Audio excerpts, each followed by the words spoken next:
أعوذ بالله من الشيطان الرجيم. بسم الله الرحمن الرحيم. حميم والكتاب المبين.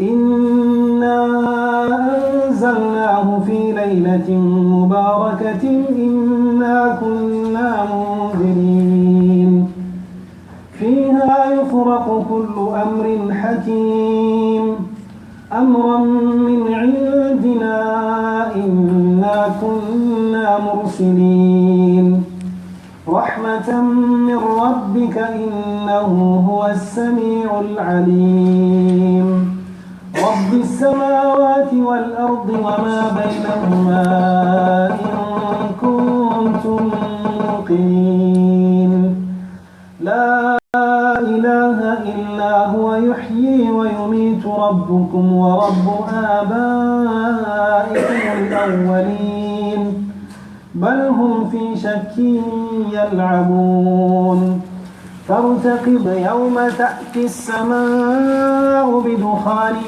مبين يغشى الناس هذا عذاب أليم ربنا اكشف عنا العذاب إنا مؤمنون أنى لهم الذكرى وقد جاءهم رسول مبين ثم تولوا عنه وقالوا معلم مجنون إنا كاشف العذاب قليلا إنكم عائدون يوم نبطش البطشة الكبرى إنا منتقمون ولقد فتنا قبلهم قوم فرعون وجاءهم رسول كريم أن أدوا إلي عباد الله إني لكم رسول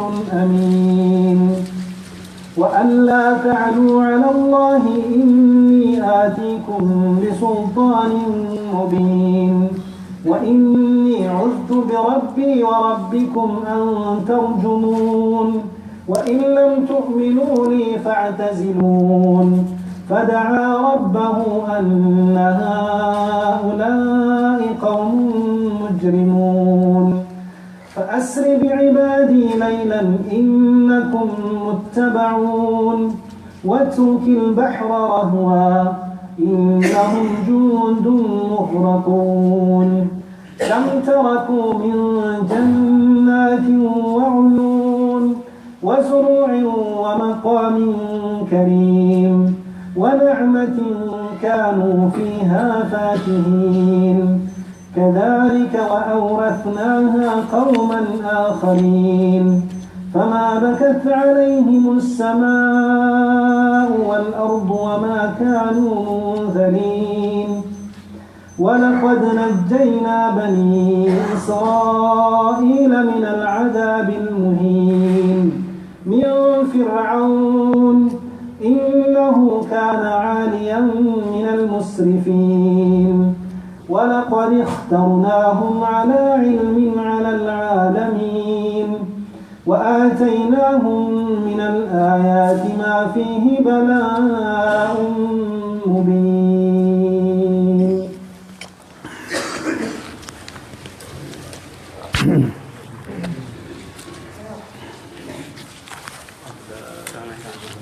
عليكم السلام عبد الرحمن الحمد لله السلام شيخنا ودنا لو تبدأ من 1 للآية 23 لأن في عندنا نقص من 24 إلى آخرها إيش باجي نصور لك يا شيخ 24 من 24 إلى آخرها نقص إيش باجي نصور لك يا شيخ وجه ربع يا شيخ 24 من 24 نقص هنا كم السورة هي هذا الدخان هذه الدخان من 24 إلى آخرها نقص هذا يا شيخ أيوه ودنا تبدأ اللي تبقي لنا على 24 آخرها إيش باجي نصور لك يا شيخ الحين من أول السورة من أول بدأ السورة أبدأ مشكلة تابع شريعة أنت تبدأ من 24 نبدأ إلى آخرها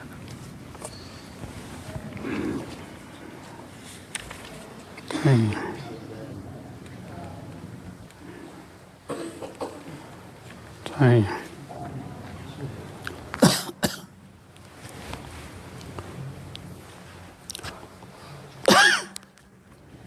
أعوذ بالله السميع العليم من الشيطان الرجيم.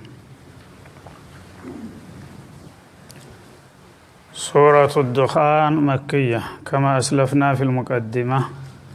በመግቢያው እንደተጠቀሰው ያው መካ የወረደ ሱራ ናት።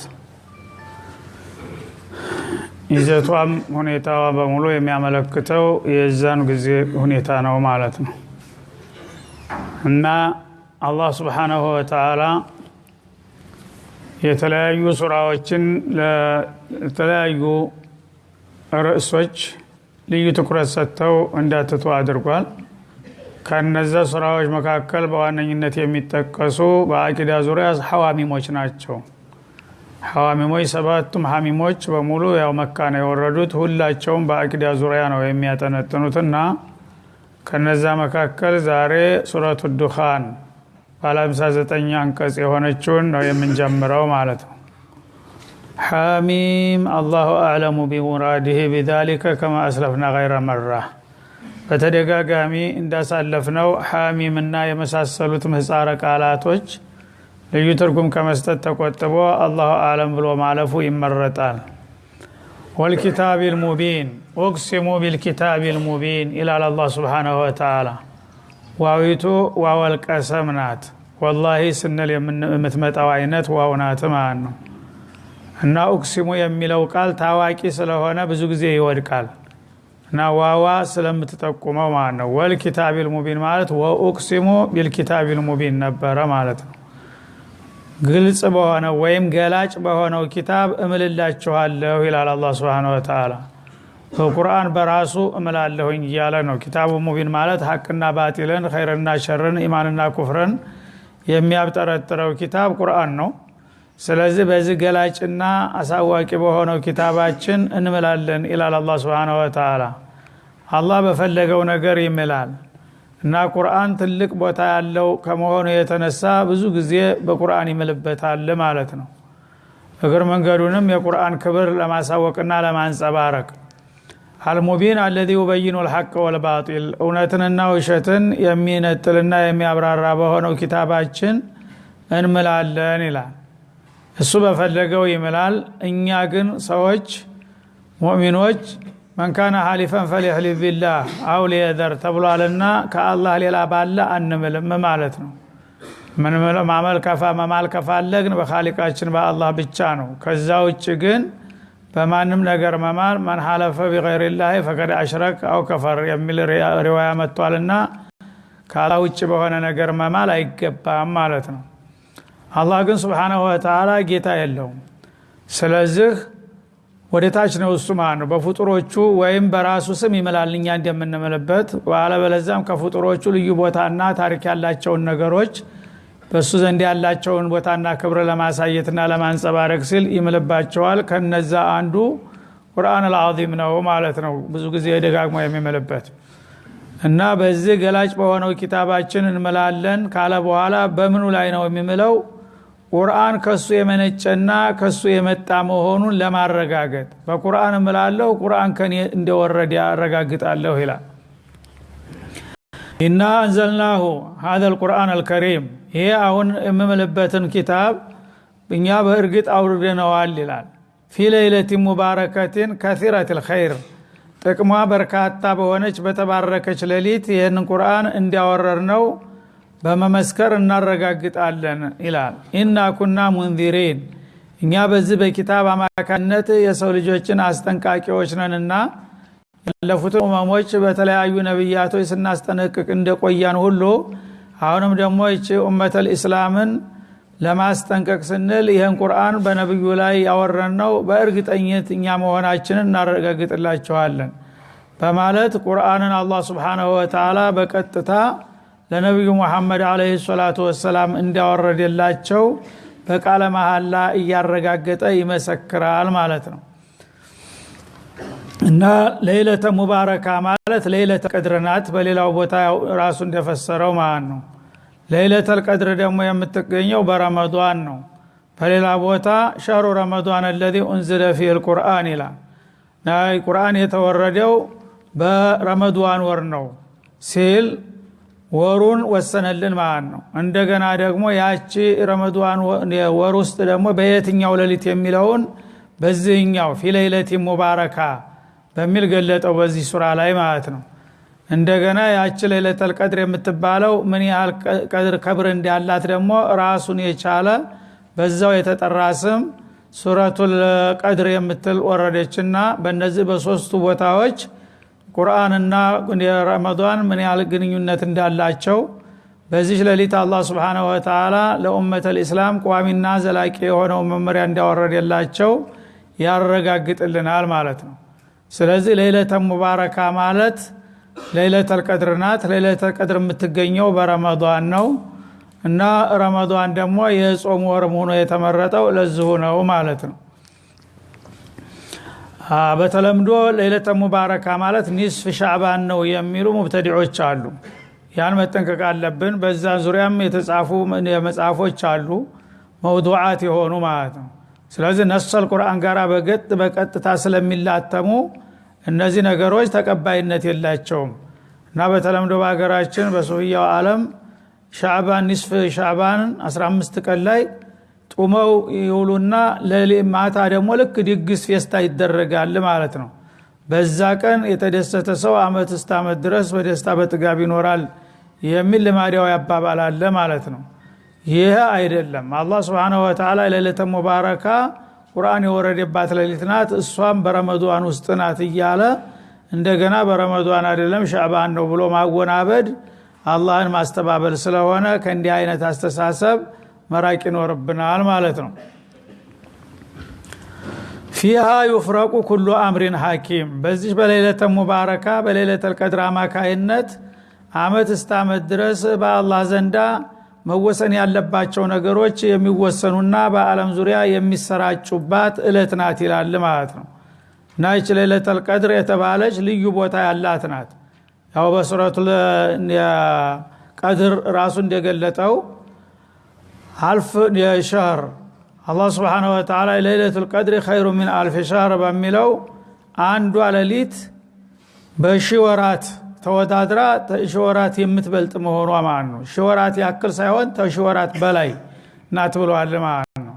አላህ يختار ما يشاء يخلق ما يشاء ويختار እንዳለው ከሁሉም ነገር ላይ አለቃ ያደርግለታል ማለት ነው። ስለዚህ አንድ ሌሊት ሺህ ወራትን ይበልጣል ብሎ አንድ ሰው በሐሳቡም አይመጣለትም።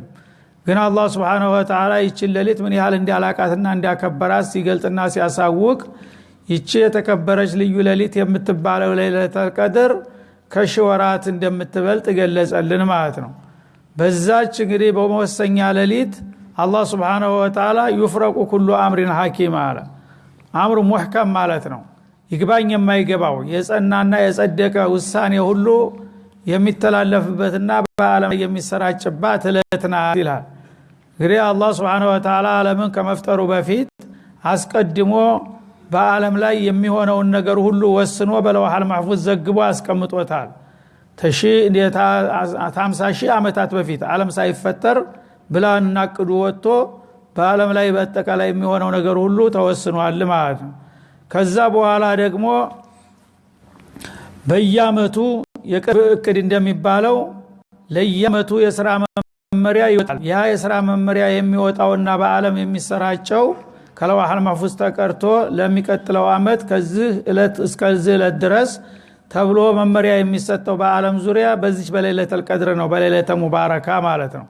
በመላእክቶቹ አማካይነት በዚህ አመት የዘንድሮ ሌሊተል ቀድር ጀምሮ የሚቀጥለው ረመዳን ሌሊተል ቀድር እስከሚመጣ ድረስ በአለም ዙሪያ ይሄን ያህል ሰው ይፈጠራል፣ በአለም ዙሪያ ይሄን ያህል አዝሪት ይበቅላል፣ በአለም ዙሪያ ይሄን ያህል ህፃን ይወለዳል፣ በአለም ዙሪያ ይሄን ያህል ሐዋዲሶች አደጋዎች ይፈጠራሉ የሚለው ነገር ሁሉ በሙሉ የሚወሰነውና የሚሰራጨው በዛች ሌሊት ነው ይላል ማለት ነው።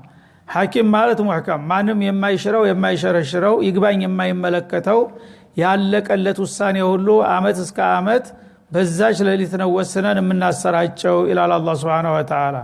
አምረ من عندنا ይህ ከኛ በሆነ ትእዛዝ ነው የሚከወነው።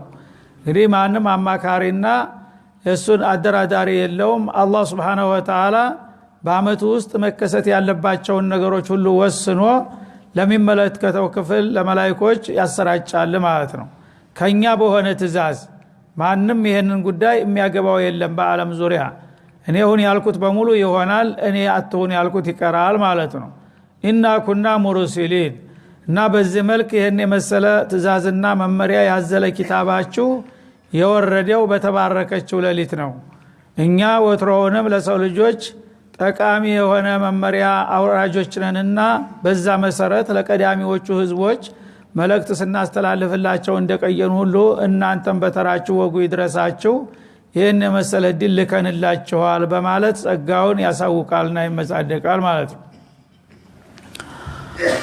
ረህመተን ሚን ዒንዲና አላህ Subhanahu Wa Ta'ala ይሄንን የመሰለ ኪታብ በነብዩ አለይሂ ሰላቱ ወሰለም ማውረዱ ለኡመተል ኢስላም ከኛ በሆነ ጸጋ ነው አላህ በሰው ላይ ለሰው ልጆች የዋለው ውለታ አንድ ሁለት ተብሎ የሚቆጠር አይደለም ወይን ተወዱ ኒዕመተላሂ ላ ተሕሱሃ እንዳለው ግን ተኒዕማዎቹ ሁሉ ደግሞ በጣም የጎላና ወሳኝነት ያላቸው የተወሰኑ ኒዕማዎች አሉ ማለት ነው ይሄ ቁርአን መወረድ በነብዩ አማካይነት ከኛ የሆነ ልዩ ጸጋና ችሮታ ነው ይላል ማለት ነው ሰዎች ከምግብና ከመጠጥ ከህይወት ተጤንነት የበለጠ የዲን መመሪያ ያስፈልጋቸዋል ምክንያቱም የዱንያ መደገፊያዎችና ጥቅማ ጥቅሞች መገኘታቸው በህይወት እንዲኖሩ ነው የሚረዷቸው ማለት ነው ዲን ከጠፋ ግን አኺራ ነው የሚጠፋው የዘላለም ኪሳራ ውስጥ ነው የምትገባው ማለት ነው ሳትበላ ሳትጠጣ የተወሰነ ጊዜ ብትቆይ ከራበ ግፋቢል መሞት ነው ተሞት በላይ የሚመጣ ነገር የለም በዱንያ ላይ ማለት ነው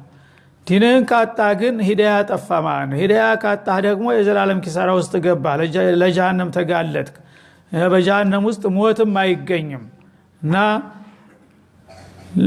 لا يحيون ولا يموتون ወይ ሙተው አይገላገሉ ወይም ደግሞ ሊወጡ አይችሉም የተባለበት አደጋ ውስጥ ነውና የሚገባው ረህመተን ሚን ረቢካ አለ ተጌታ በሆነ ጸጋና ርህራሄ ይሄንን እድል ችረናችኋል አላወቃችሁበትም እንጂ ከዚህ የበለጠ ኒዕማ እኮ የለም ለኡመተል ኢስላም ማለት ነው ኢነሁ ሁወ ሰሚዑል ዓሊም አላህ Subhanahu Wa Ta'ala ሁላችሁም የምትሉትን ሁሉ በቅርብ የሚሰማ ሁላችሁም የምታስቡና የምትሰሩትን ሁሉ የሚያውቅ የሆነ ጌታ ነውና ለሁላችሁም የሚበጅና የሚጠቅመውን መመሪያ አካትቼ ይሄንን መልእክት የላኩላችሁ እኔ ነኝ በጸጋዬ ስለዚህ የሰጣኋችሁን እድልና ጸጋ በአግባቡ አውቃችሁ ተጠቀሙበት በላቸው ይላል ረቢ ሰማዋት ወልአርድ ወማ በይነሁማ እና የቁርአናችሁ በጸጋ መልክ የተቸራችሁ ከሰማያትና ከምድር ብቸኛ ባለቤት ከሆነው ከአላህ ነው በመሐከላቸውም ከሚገኙት ፍጥረታቶች ሁሉ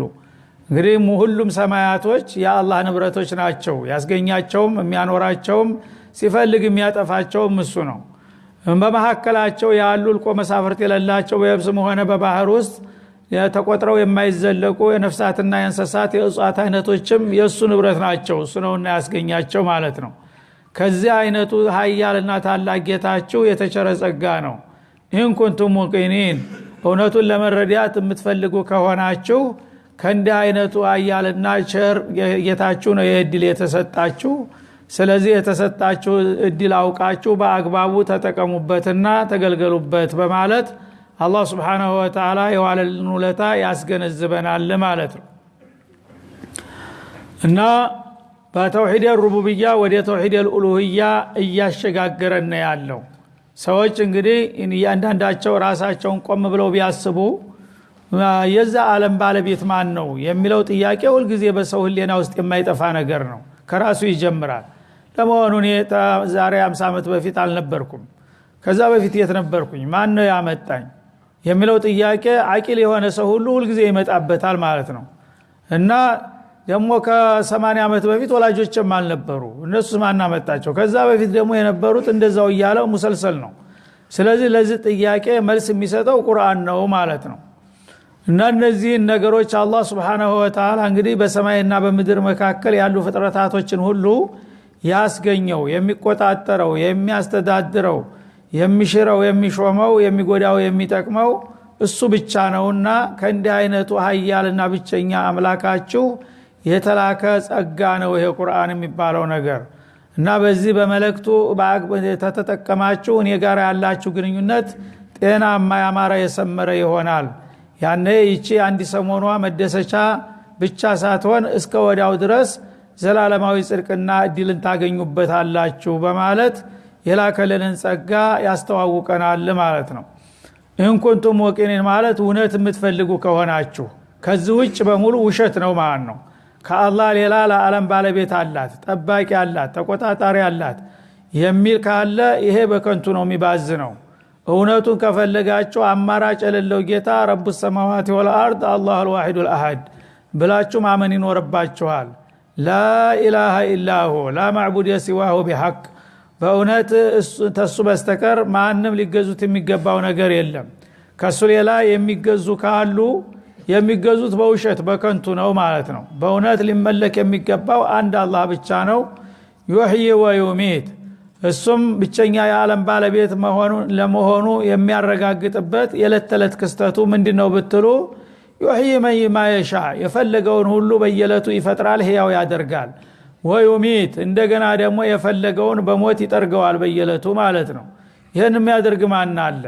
በየዕለቱ በዓለም ዙሪያ የሚፈጠሩና የሚወለዱ ነገሮች ማናመጣቸው ከተባለ አላህ ነው ማለት ነው። በአንጻሩ ደግሞ በየዕለቱ የሚሞቱትም ማን ነው የወሰዳቸው ከተባለ አላህ ነው። ስለዚህ ሌላ አምላክ ካለ በዚህ ስራ ለምን አይሳተፍም? ማን ነው አንድ ዝንብ የሚፈጥር አለ ተኔ ውጭ ይላል አላህ Subhanahu Wa Ta'ala። ረቡኩም ኻሊቁኩም ወራዚቁኩም የሁላችሁም ፈጣሪና መጋቢ እሱ ነው። ወረቡ አባኢኩም ወልአወሊን የእናንተ አሁን ያላችሁት ብቻ ሳይሆን የቀዳሚ የጥንታዊ አባቶቻችሁም ባለቤትና ጌታ እርሱ ነውና ከእርሱ የተሰጣችሁን ጸጋ እወቁና ተጠቀሙበት ይላል ማለት ነው። ስለዚህ የኛም የቀዳሚ አባቶቻችንም የዛም የቀዳሚው እያለ እስከ መጨረሻው አደም ድረስ ይሄዳል ማለት ነው። ይሄን ሁሉ እንግዲህ እድል የሰጣችሁና ለዚህ የጸጋ ያበቃችሁ አላሁል ዋሂድ መሆኑን አውቃችሁ እሱ ብቻውን እንደፈጠራችሁ እናንተም ብቸኛ አድርጋችሁ ልታመልኩት ይገባል ማለት ነው። እና ላኢላሃ ኢላሁ ወላ ማዕቡድ ቢሐቅን ኢላሁ በእውነት ሊመለክ የሚገባው ነገር ካለ እርሱ ብቻ ነው። ከሱ ውጭ የሆኑ ነገሮች ግን ባሪያዎችና አገልጋዮች እንጂ የሱ ተፎካካሪዎችና ተወዳዳሪዎች ሆነው ሊቀርቡ የሚችሉ ማንም የለም ማለት ነው። እና የእናንተም የቀዳሚ አባቶቻችሁም ኻሊቅና ራዚቅ ሙህይና ሙሚት አላህ እስከሆነ ድረስ ስታመልኩም እርሱን ብቻ ማምለክ አለባችሁ በማለት ቅጩን ይናገራል። በልሁም ፊ ሸኪን የልዓቡን ግን ብዙዎቹ እንዳለመታደል ሆነና እውነቱ እንደዚህ ተገልጦ እየተነገራቸው እያሉ ባጉል ልማር ተተብትበው የተለያዩ ሙሽሪኮች ጣዖታውያን በዚህ ጉዳይ ላይ በሸክ በጥርጣሬ ውስጥ ተተብትበው የሚገኙ አሉ። የልዓቡን በቁም ነገሩ የሚቀልዱና የሚሳለቁ ይላል። ያውታውን ቀደም እንዳለፈው በሱረቱ ሷር ላይ አጃአለ አልአሊሃተ ኢላሃ ዋሂዳ አሉ። መሐመድ ጉድ እኮ ነው እንደ ብኛ በመቶ የሚቆጠሩ አምላኮችን እያመለክን በየለቱ ያ ሁሉ እየተረዳዳና እየተባበረ እንኳን ጉዳያችንን ለመፈጸም አልተቻለም። እሱ ግን አንድ ጌታ ይበቃችኋል፣ ያውም የማይታይ የት እንዳለ የማይታወቅ ጉድ እኮ ነው። ግዳይ ጉድ ሳይሰማ መስከረም አይጠባም እንደሚባለው ይገረሙ ነበረ ማለት ነው። አንድ አላህ እንደው የዓለም ባለቤት መባሉ እንደ ጉድ ይታይ ነበረ በሙሽሪኮች ዓለም ማለት ነው። እንደ ጉድ የሚታየው ከሱ ውጭ ሌላ አምላክ መባሉ ነው። ቢያውቁ ኑሮ ለምን ምን ማስረጃ አለ ቢባል ምንም ነገር የለም። እሱማ ዓለምን ብቻውን የፈጠረ መሆኑ ዓለም እስካሁን ድረስ ኢጅማዕ ነው እኮ በዚህ ነገር ላይ ኺላፍ የለም። ዓለምን ምናልባት ያላወቁ አናቅም ይላሉ እንጂ እኔ ነኝ የዓለም ባለቤት የሚል እስካሁን አልመጣም። ይሄ እኮ ይበቃል ራሱ። እንግዲህ አንድ ተፎካካሪ ካለ ራሱን ለምን አያሳውቅም? እኔ እኮ ነኝ ዓለምን የፈጠርኩት ብሎ አፉን ሞልቶ የተናገረ እስካሁን አልተገኘም።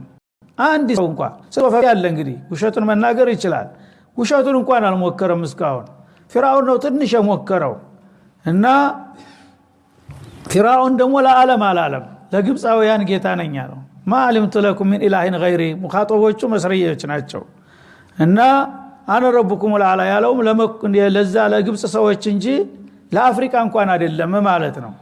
ለዓለም ግን ኃላፊነቱን ወስዶ ዓለም የኔ ናት እኔ ነኝ የፈጠርኳት የሚል ማንም አልመጣም ማለት ነው። ሐታ ፊርዓውንም ያው ገዥነቱን ለማሳየት እንጂ ግብፅንም ፈጠርኩኝ አላለም። ምክንያቱም እሱ ሳይፈጠር በፊት ግብፅ እንደነበረች ያውቃል ሰው ማን ይቀበለዋል። እና ያው እድል ገጥሞኝ በለስ ገጥሞኝ ገዥኛለሁኝ ማለት ነው እንጂ የፈለገው ግብፅንም ቢሆን ፈጣሪ ነኝ አላለም እሱ ማለት ነው። ስለዚህ ታዲያ ይሄ ጥያቄ መቼ ነው መልስ የሚያገኘው? ዓለም የተፈጠረች መሆኑ ማንም የሚክደው አይደለም። ይሄው ምድሩ፣ ሰማዩ፣ ባህሩ፣ የብሱ፣ ፀሐይ፣ ጨረቃው፣ ሌሊቱ፣ ቀኑ፣ ንፋሱ፣ አየሩ ሁሉ ነገር ይሄ ሁሉ እንግዲህ ኢዳራ የሚያደርገው ማን ነው ከተባለ ከሁለት አንድ ነው መልሱ ማለት ነው። የሚያውቁ ካሉ ያው አላህ የነገራቸውን ተመርኩዘው ረብል ዓለሚን ኻሊቁ ሰማዋት ወልአርድ ወላህ ይላሉ ማለት ነው። እማያውቁ ካሉ ደግሞ አናቅም ነው መልሱ። እማታውቁ ከሆናችሁ ደግሞ ዝም በሉ። አላዋቂ መዘላበድ የለበትም። የሚያውቅ ጠይቁ። ፈስአሉ አለ ዚክር እንኩንቱም ላ ተዕለሙን ነው የሚሆነው ማለት ነው። ስለዚህ በሁለት በርት ብቻ ነው የሚከፈለው ማለት ነው። የሚያውቅ ካለ ትክክለኛውን ጌታ አላህ ነው ይላል። አላህ ነው ታልክ ደግሞ አምልኮቱን ለሱ ብቻ አድርግ፣ ሌላ ሊመለክ የሚገባው ነገር የለም ማለት ነው። እማታውቀው ደግሞ መሀይም ነህ፣ ማወቅ አለብህ። አንተ ሰውነት ያበቃ እንዴት ይህን የሚያህል ትልቅ ቁም ነገር አላውቅም ትላለህ? ትንንሽና ጥቅቅን ነገሮች እንኳን አለማወቅ መሀይምነት ነው እየተባለ እያሳፈረ የአላህን የዓለምን ባለቤት ማንነትና ምንነት አለማወቅ ምን ያህል አሳፋሪ ነገር ነው። ማወቅ አለባችሁ ነው የሚለው አላህ Subhanahu Wa Ta'ala። ስለዚህ ረቡ ሰማዋት ወልአርድ የሰማያትና የምድር ባለቤትና ጌታ ወማ በይነሁማ በማከላቸው ሁለቱ ዓለሞች አቅፈው የያዙት እንግዲህ ተዝዝ ተብሎ የሚለካ የሚደካ የሚሰፈር የሚቆጠር አይደለም። የዛ ሁሉ ብቸኛ ባለቤት እኔ ነኝ። ኢን ኩንቱም ሙቂኒን እውነቱን የምትፈልጉ ከሆነ ይህ ነው ትክክለኛው እውነት ይላል ማለት ነው። በመሆኑም እኔ ብቻዬን ሁላችሁም እንደፈጠርኳችሁ እናንተም ደግሞ ብቸኛ አድርጋችሁ ማምለክ አለባችሁ። በሉም ፊሸኪን ይልዓቡን። ይህንን ሲሏቸው ታዲያ ይህንን ብሩህ የሆነ መመሪያ መቀበልና ስራ ላይ ማዋል ሲገባቸው የፈረደባቸው በማያጠራጥረውና በማያከራክረው ጉዳይ ላይ ይከራከራሉ፣ ይደናበራሉ። ይልዓቡን ዝም ብሎ በመላምት በግምት እንደዚህ ነው። ኢና ወጀድና አባአና እያለ በመሀይም አባቱ የተጀመረለትን የጣዖት አምልኮት ያንከባልላል። ይሄ ደግሞ ተሰው ልጅ የሚጠበቅ ነገር አይደለም በማለት ይተቻል ማለት ነው። ከዚያ በኋላ ወደ ዛቻ ይመጣል። እንግዲህ አላህ ግልጽ የሆነውን ጥያቄ አማራጭ የሌለውን ተጨባጭ መልስ ታስቀመጠለት በኋላ የዓለም ባለቤት ብቸኛው እኔ ነኝ፣ እኔ ብቸኛ ለመሆኔ ደግሞ ያው በምታዩት ነገር ሁሉ ይመሰክራል አለ ማለት ነው። ይህንን እውነት የሚቀበሉ ካሉ ይቀበሉ። ከዚህ በኋላ ግን ከአላህ ሌላ ተፎካካሪና ተወዳዳሪ ሊኖር እንዴት አይችልም እያሉ ይከራከሩና ሊደናበሩ የሚሞክሩ ካሉ ራሳቸውን የሚያታልሉ ናቸው ማለት ነው። በቁም ነገሩ የሚቀልዱ ተጫዋቾች ናቸው አለ። እንግዲህ ቁም ነገር እየነገርከው ቀልድ የሚያመጣ ሰው ባለጌ ነው የሚባለው ማለት ነው። እንደዚህ የሚያደርጉ ጅሎች አሉ። እነዚህን ምን ትላቸዋለህ ታላችሁ? ፈርተቂብ የውመ ተእቲ ሰማኡ ቢዱኻን ሙቢን። ሰማይ ግልጽ የሆነ ጭስን ይዛ በምትመጣበት ጊዜ እዛ እንገናኛለን፣ እዛ ጠብቁ ይበላቸው። ካሁን በኋላ ስለ አላህ ምንነትና ማንነት ሊደናበሩና ሊከራከሩ የሚፈልጉ ካሉ ያው ቀጠሮ ተይዟልና ዓለም በመፈራረሷ በፊት በዚህ በምድርና በሰማይ መካከል ጭስ የመሰለ ነገር ይመጣል። አሽራጦ ሰዓ ከሚባሉት ነገሮች አንዱ በሐዲስ ሶሒህ የተረጋገጠው ይኸው በቁርአንም የተጠቀሰው ዱኻን ሙቢን ይለዋል ማለት ነው። ሱራውን በዚህ ነው የተጠራችው፣ ሱረቱ ዱኻን የተባለችው። እና ምንድነው የውመል ቂያማ በሚደርስበት ጊዜ 10 ጉልህ የሆኑ ወሳኝ የሆኑ ማስረጃዎች ይመጣሉ። ከነዛ መካከል አንዱ ይሄ ዱኻን ነው ማለት ነው።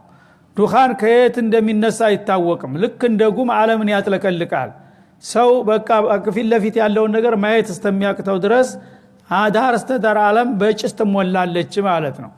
ያ ጭስ በሚመጣበት ጊዜ ዓለም እንግዲህ አለቀላት ማለት ነው። ፍሬቻ ማሳየቷ ነው። ካሁን በኋላ ያ ዓለም አቀፍ ጭስ መጥቶ በሰማይና በምድር መካከል ያለውን ህዋ በሚሞላበትና ሰዎች እስትንፋሳቸው በሚጨነቅበት ሰዓት በቃ ዓለማችሁ ፍጻሜ ላይ ደርሳለች የሚል ማስረጃ ነው ይሄ።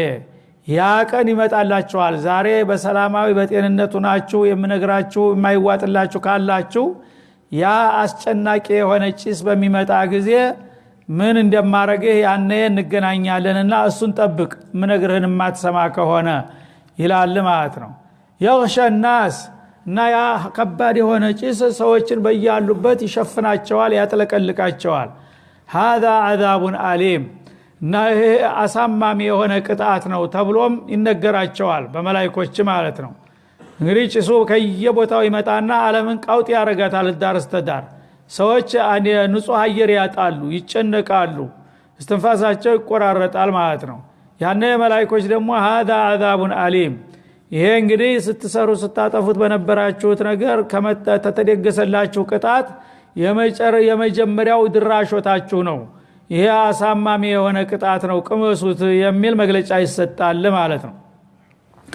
እና ይሄ ጭስ በሁለት መልክ ተተርጉሟል። አንደኛ ያው የውመል ቂያማ ሲመጣ ታስሮቹ ንጉሉ ምልክቶች አንዱ ነው የሚለው በብዙ ሐዲሶች የተደገፈ ነው።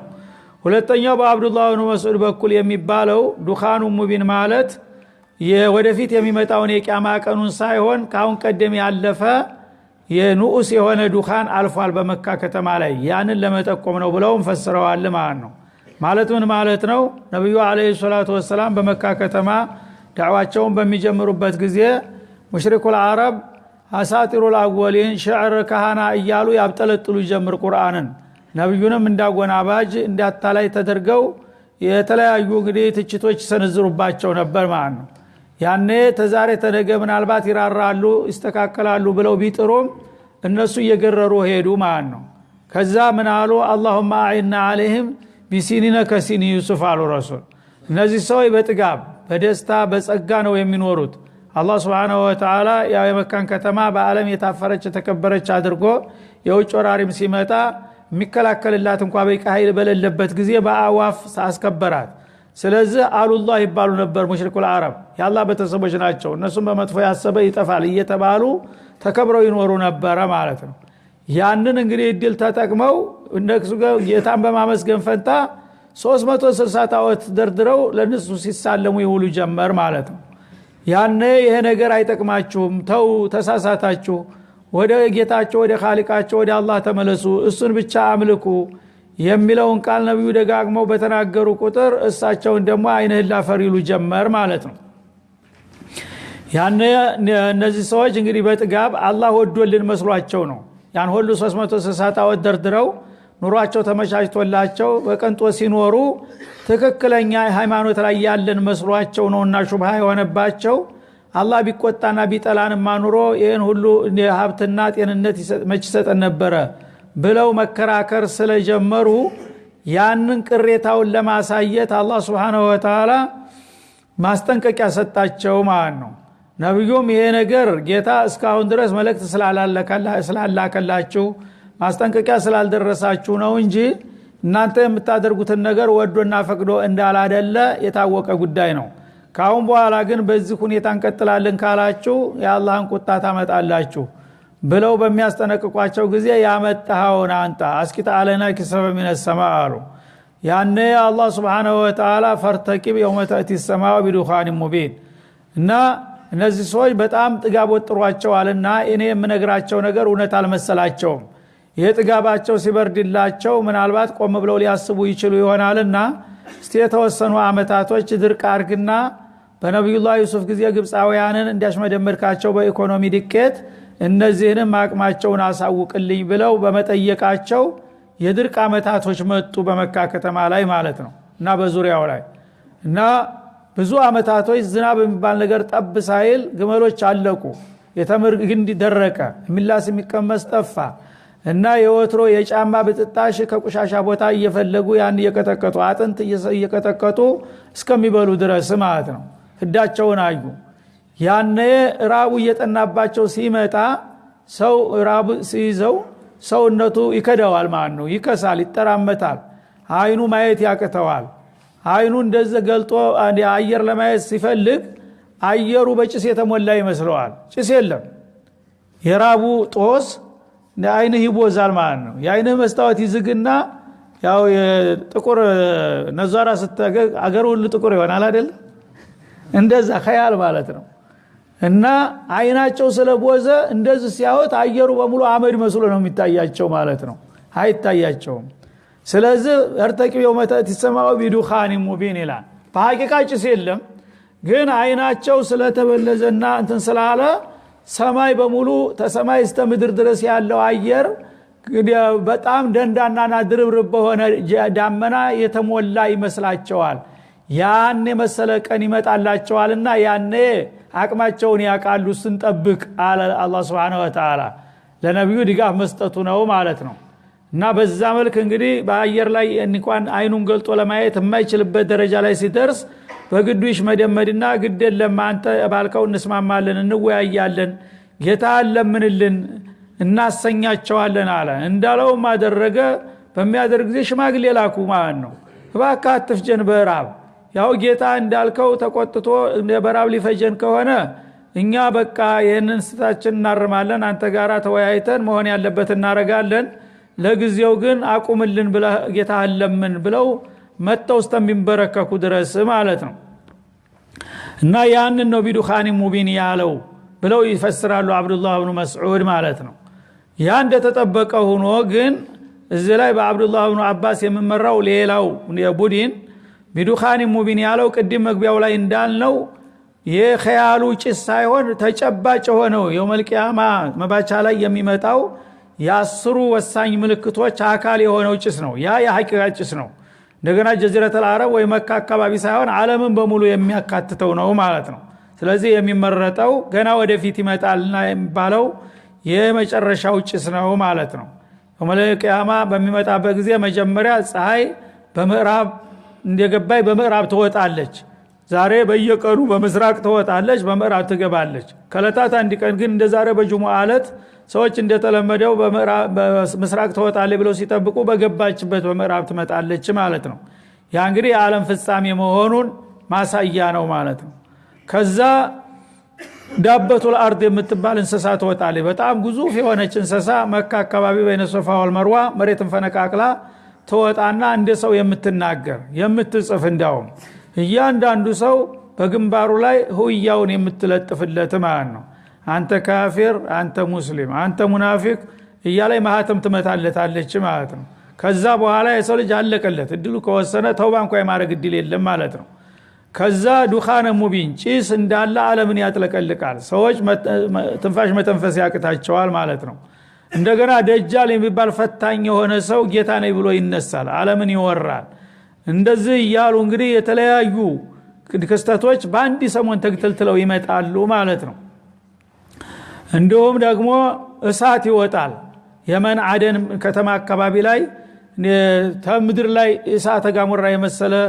የጋማ ይወጣና እሳቱ ፊቱ ያገኘውን ነገር ድንጋይ ነው እንጨት ነው አፈር ነው ያገኘውን ነገር ያጋኘ ዓለምን በሙሉ ያሳድዳል ማለት ሰዎች ግር ብለው ይሸሻሉ ሱተዋላ ይከተላቸዋል ማንንም ሰው ሊያጠፋው የማይችል እሳት ማለት ነው የዛ አይነት ሁኔታዎች እንግዲህ በተከታታይ ይመጣሉ ማለት ነው ከነዛ አንዱ ይህጭስ ነው ሌላው خسف في المشرق وخسف في المغرب وخسف في جزيرة العرب ይላል የመሬት መራድ ደግሞ ይመጣል በስፋት ማለት ነው መሬት እንግዲህ በምዕራቡ ዓለም ያለውን ዘመናዊ ከተማ ሁሉ በአንድ ጊዜ አመድ የሚያደርግ ከፍተኛ የመሬት ነውጥ ይፈጠራል ይንኮታኮታል የዓለም ከተማ በሙሉ ማለት ነው በምስራቁም ይመጣዋል በምዕራቡም ይመጣዋል መካከለኛው ዓለምም እንደዛው ሁሉም እንዳልነበረ ይሆናል ማለት ነው ዛሬ በገዛ መሳሪያቸው ያው እነሱ የፈለጉትን ያፈራረሱ ነው እኛ ግን እስተመቸው ማንም ሚነካን የለም ይላሉ የአንድ ቀን ሰለባ ይሆናሉ እነሱም ማን ያ ቀን በሚደርስበት ጊዜ ስለዚህ ያንን ቀን ጠብቅላቸው ኢላላ አላህ Subhanahu Wa Ta'ala يغشى الناس ያ የመጨረሻ ጭስ ሰውን በያለበት ያፍናል هذا عذاب أليم ይሄ በጣም አሳማሚ የሆነ ቅጣት ነው በማለት አላህ Subhanahu Wa Ta'ala ስተታቸውን እንዲገነዘቡ ያደርጋቸዋል ግን ምን ይሆናል ጅብተ ሄደውሻ እንደሚባለው የተውባ እድል አልቋል ማለት ነው ربنا اكشف عنا العذاب إنا مؤمنون ያኔ ሰዎች በዚህ መልክ በሚያዙና መፈናፈኛ በሚያጡበት ጊዜ መደመዱና ዱዓ ይጀምራሉ ትናንትና ግራጁን ወጥሮ ጌታ የሚባል ነገር የለም ዓለምንኛ ተቆጣጣረታ ሲል የነበረው ጥጋበኛ ሁሉ ربنا اكشف ማለት ይጀምራል ማለት ነው ልክ ፊራውን ሲያዝ እንዲያደረገው ማለት ነው ጌታችን ይሄን የመጣውን ማአት በአላ አንሳልን ይሄን ቅጣት አስወግድልን ኢና ሙእሚኑን ይሄንን ካደረክልን ካሁን በኋላ እኛ ባንተ እናምናለን እያሉ የሚቀለበለቡበት ጊዜ ይመጣላቸዋል ማለት ነው።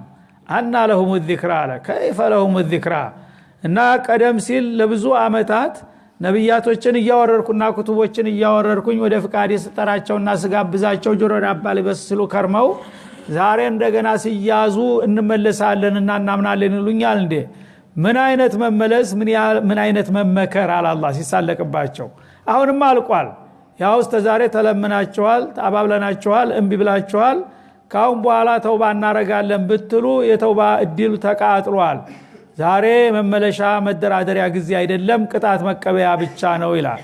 ወቀድ ጃአሁም ረሱሉን ሙቢን ካሁን ቀደም ግልጽ የሆነ መልእክተኛ መጥቶ ለብዙ አመታት እውነቱን ነግሯቸውና አስተምሯቸው አንሰማም ብለው ሲደናቆሩ የነበሩት ሁሉ በመጨረሻ በቂያማ ቀን ዋዜማ ወሳኝ የሆኑት ነገሮች ሲከሰቱ ጌታችን ይሄን ነገር አስወግድልንና ዓለምን አስተካክልን ካሁን በኋላ በአንተ እናምናለን እያሉ ቢቅለበለቡና ቢዘላብዱ ማንም የሚቀበላቸው የለም። ያ ተመምጣቱ በፊት ግን አሁን ብትመለሱ ይበጃችኋል በላቸው ይላል አላህ Subhanahu Wa Ta'ala። ታውን ቀደም ግልጽ የሆነ መልእክተኛ መጥቶላቸው መሆን ያለበትን ቁም ነገር ነግሯቸውና አስተምሯቸው ገስጧቸው ነበር። እነሱ ግን ምን መልሰጡ? ثم ተወለው عنه ይሄንን የመሰለ ታላቅ መልእክተኛ እንዳላስፈላጊ ተራ ነገር ቆጥረው ትተው ዘወራሉ ማለት ነው። ወቃሉ ሙዓለሙ መጅኑን ይሄ የሰለጠነ እብድ ነው እያሉ ይሳለቁበት ነበር ማለት ነው። ነብዩ እኮ ነው የሰለጠነ እብድ። እና እንግዲህ የሚናገሩትን ነገር መወዳደር ሲያቅታቸው የኔን ቁርአን የመሰለ ቁርአን አምጡ ሲሏቸው መልስ የለም። እሳቸው የሚናገሩትን ትንቢይ ማስተባበል አይችሉም። ትናንትና ነገ እንዲሆናል ብለው የተናገሩት ነገር ይፈጸማል፣ ይከሰታል።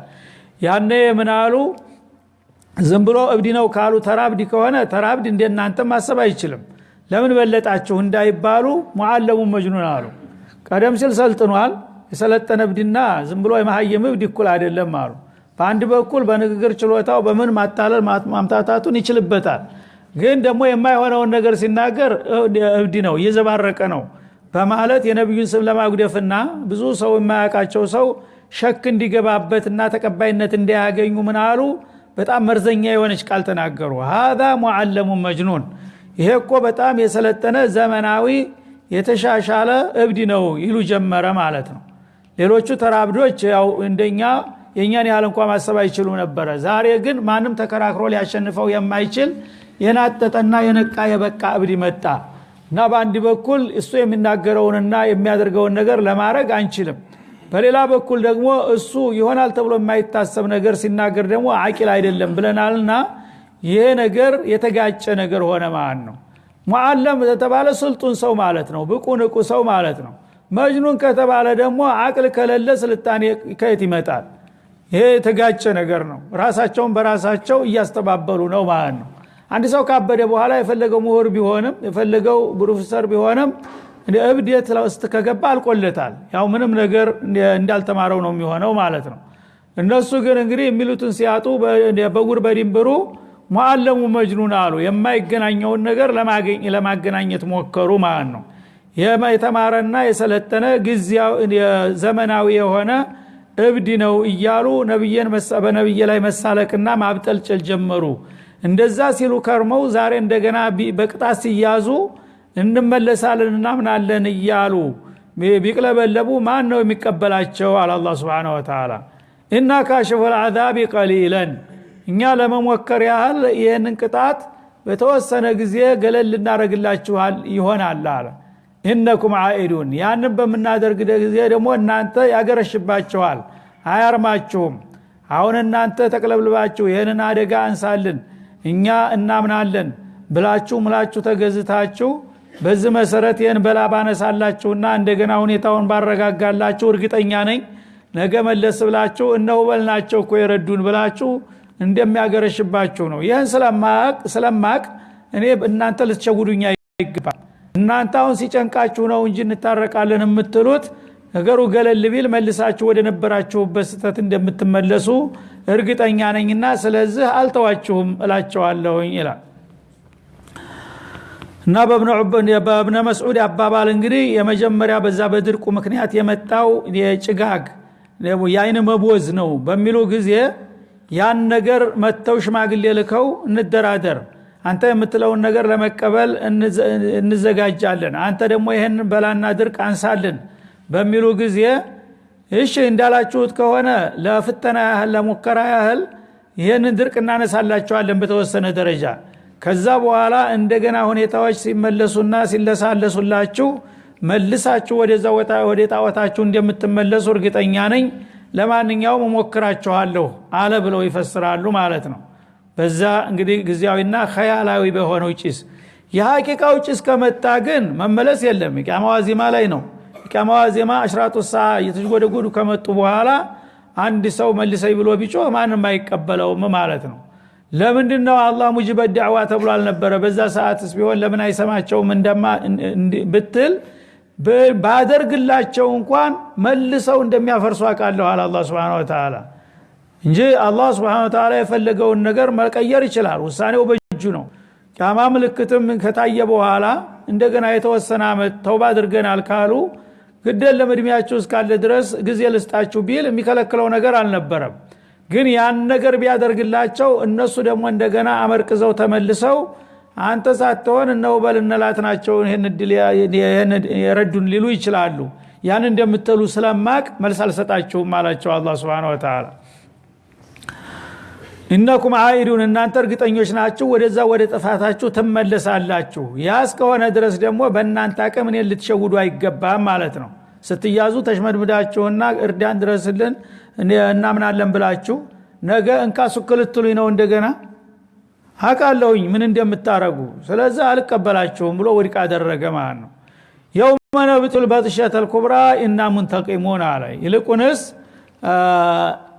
ከባዷን እርምጃ በመንወስድበት ጊዜ በእናንተ ላይ የመጨረሻ በቀል እንበቀላችኋለን በላቸው ዛቻ ተጨመረ ማለት ነው ተብኖ መስዑድ አባባል አሁንም የውሙ በድር ብለው ነው ያን የሚፈስሩት ማለት ነው እና አላህ Subhanahu Wa Ta'ala እንግዲህ በመካ ከተማ ነብዩ ለ13 አመታት በሰላማዊ መንገድ ነበር ሰዎችን ያባበሉና ያግባቡ ወደ እስላም የሚጋብዟቸው ኋላ ግን ሁኔታው እየከረረ ሲመጣ የትውልድ ሀገራቸውን ለቀው ወደ መዲና ለመሄድ ተገደዱ እዛም በሚሄዱበት ጊዜ ደግሞ ተሄደልን ተገላገልን ብለው አርፈው ቢቀመጡ ችግር አልነበረም ገባበት ገብተን ካላጠፋ ነው እሱ ነገ መጥቶ ያጠቃናል በሚል ፍርሃትና ስጋት ባለበለላ ኃይላቸው መዲና ድረስ እየሄዱ በተደጋጋሚ ዘመቱባቸው ማለት ነው ያንን እንግዲህ በሚሙከራ በሚያደርጉበት ጊዜ ምን አለ አላህ እንግዲህ አርፋችሁ አትቀመጡም አይደለም ይላል ጦሩ በቅርብ ቀን የሚወሰድ እርምጃ አለ የውመ ነብጡል በጥሸተል ኩብራ እናንተ ያላሰባችሁትና ያልገመታችሁት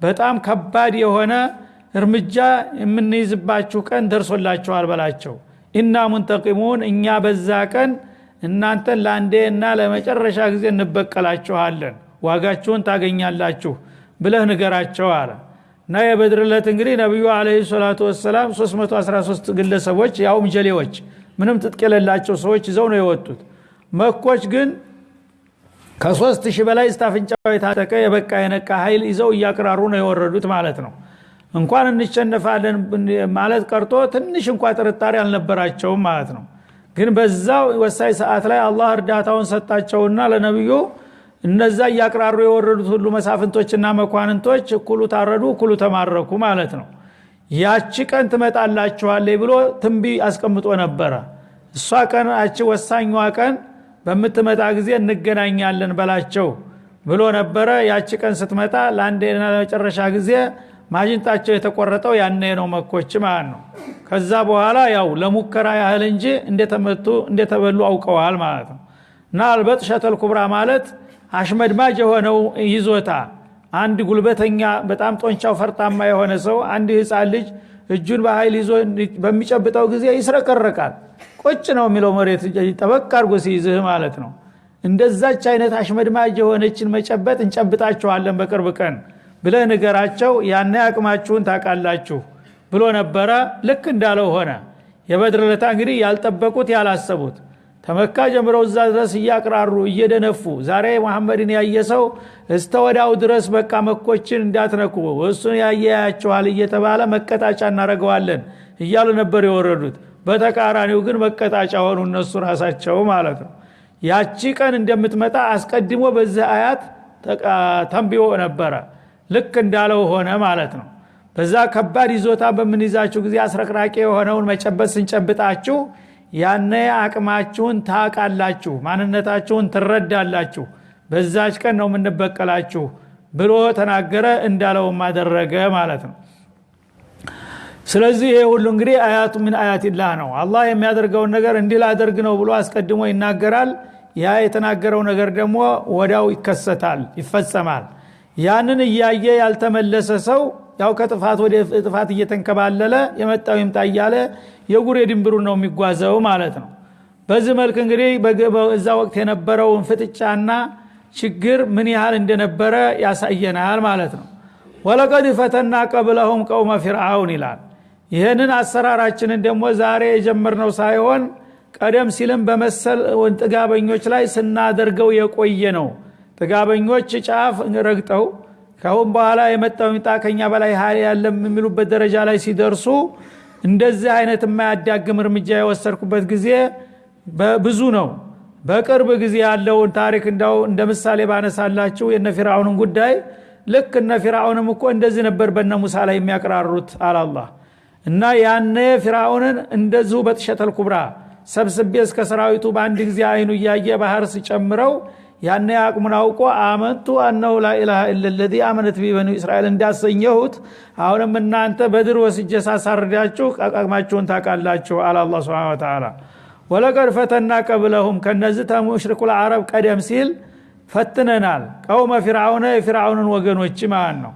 ወጃአሁም ረሱሉን ከሪም ፊርዓውንና መሳፍንቶቹ በጣም የተከበረና የታፈረ ታላቅ ነብይ መጥቶላቸው ነበር። አለመታደል ሆኖ አልተቀበሉትም አልተጠቀሙበትም እንጂ ሙሳ ከሊሙላህ ማለት ነው። ያኔ በሙሳ ሲስቁና ሲሳለቁ የነበሩ ሰዎች ምን አገኛቸው? ታሪክን ጠይቅ። እነዛን እንግዲህ እነ ሙሳን ሲያብጠለጥሉና ሲያንቋሽሹ የነበረ አለይሰ ምንድነው አለይሰ لملك مصر وهذه الانهار تجري من تحتها افلا تعقلون هذا الذي هو مهين ولا يكاد يبين يا الله رسول كلم الله እና ይሄ ምን ተነጋግሮ የሚናገረውን እንኳን እየተለፋደደ ማስረዳት የማይችል ይሄ ወራዳ ደግሞ ሰው ሆኖ እኔ ጋር ይወዳደራል አለ ሙሳንም ያህል ሰው ማለት ነው ነው እንደ ያለ አላህ Subhanahu Wa Ta'ala ማ ወራዳ እንደሆነ እኔ ያሳያለሁ አለና እስከ ሰራዊቱ ወስዶ በባህር ጨመረው ማለት ያን ታሪክ ለምን አታስታውሱም? ያውም እናንተ እሱን አታክሉም። ፊርዓውን ያን ያህል ቢያቀራራ ቢደነፋ በጊዜው ተወዳዳሪ አልነበረውም፣ ትልቅ ኃይል ነበረው። እናንተ ደግሞ እነማን ናችሁ? ግመልረኛ። አንተ ደግሞ ማን ሆነ ነው? ፊርዓውን እንኳን በአንድ ጊዜ ነው ቁጭ ያደረግነው አለ አላህ Subhanahu Wa Ta'ala። እና ወቀድ ጃአሁም ረሱሉን ከሪም ነብዩላህ ሙሳ አለይሂ ሰላም ከሊሙላህ ናቸው። ለመጀመሪያ ጊዜ አላህ በገሃድ ያናገራቸው ታላቅ ዝነኛ ነብይ መተው ሲነግሩትና ሲመክሩት መስማት አቅቶት ሲንቀባረር ባላሰበው መልክ ነው ቁጭ ያደረኩት ይላል።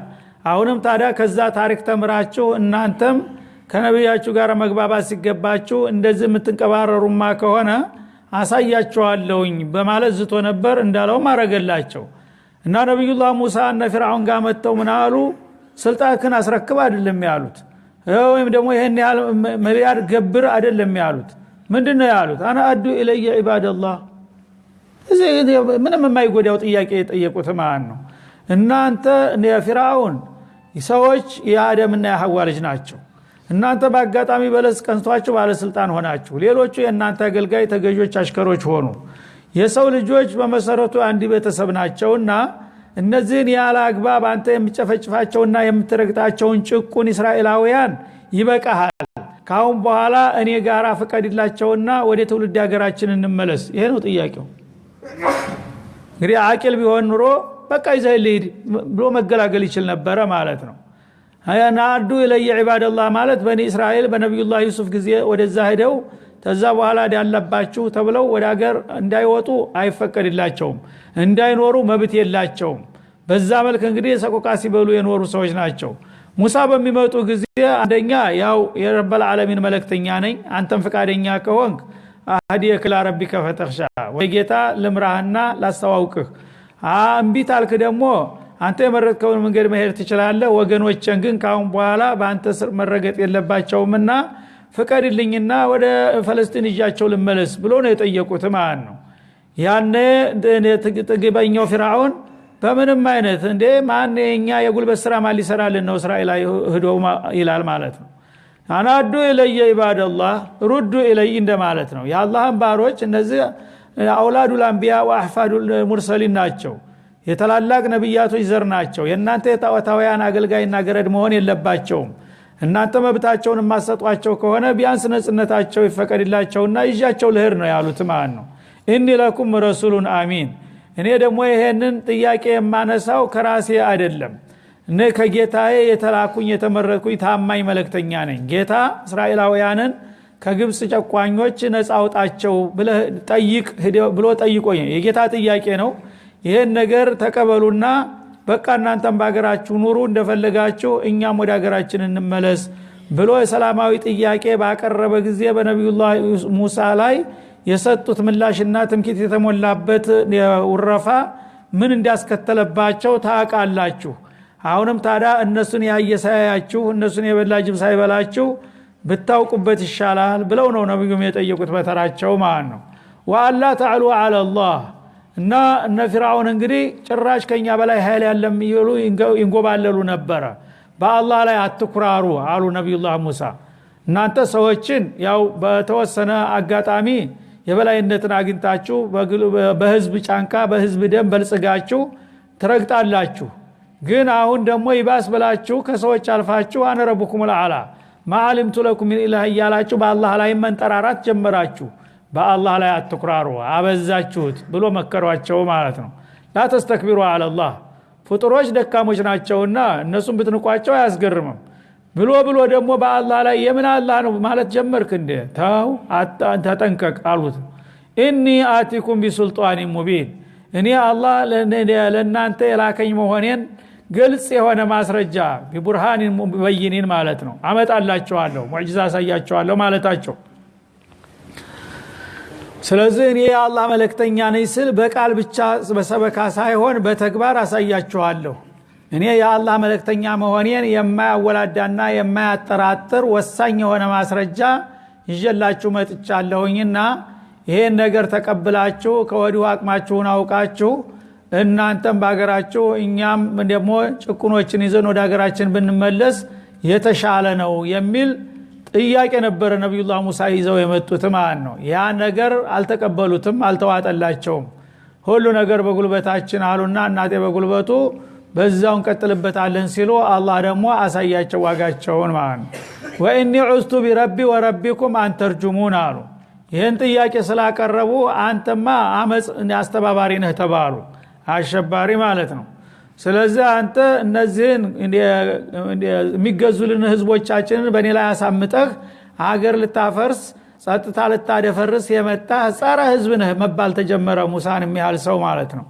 እና እምቢታል ካንተ አደብ ግዛ ይልቁንስ አለበለዛ ዋጋን እንሰጣለን እያሉ በነብዩ ላይ መዛት ሲጀምሩ እሳቸው ደግሞ የሱን አቅም እንግዲህ ያቃሉ። በእውነቱ በቤቱ ነው ያደጉት። ያለውን ጉልበቱን ያለውን መሳሪያውን ሰራዊቱን ያቃሉ።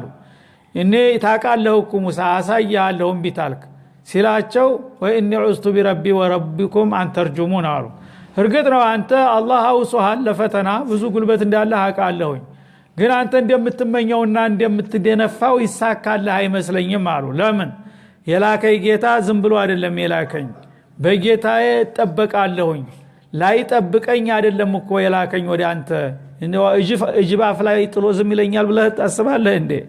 እኔ እርግጥ ነኝ በአንተ አቅም አንጻር ሲታይ ዝግባ መባል ሰው አይደለሁም።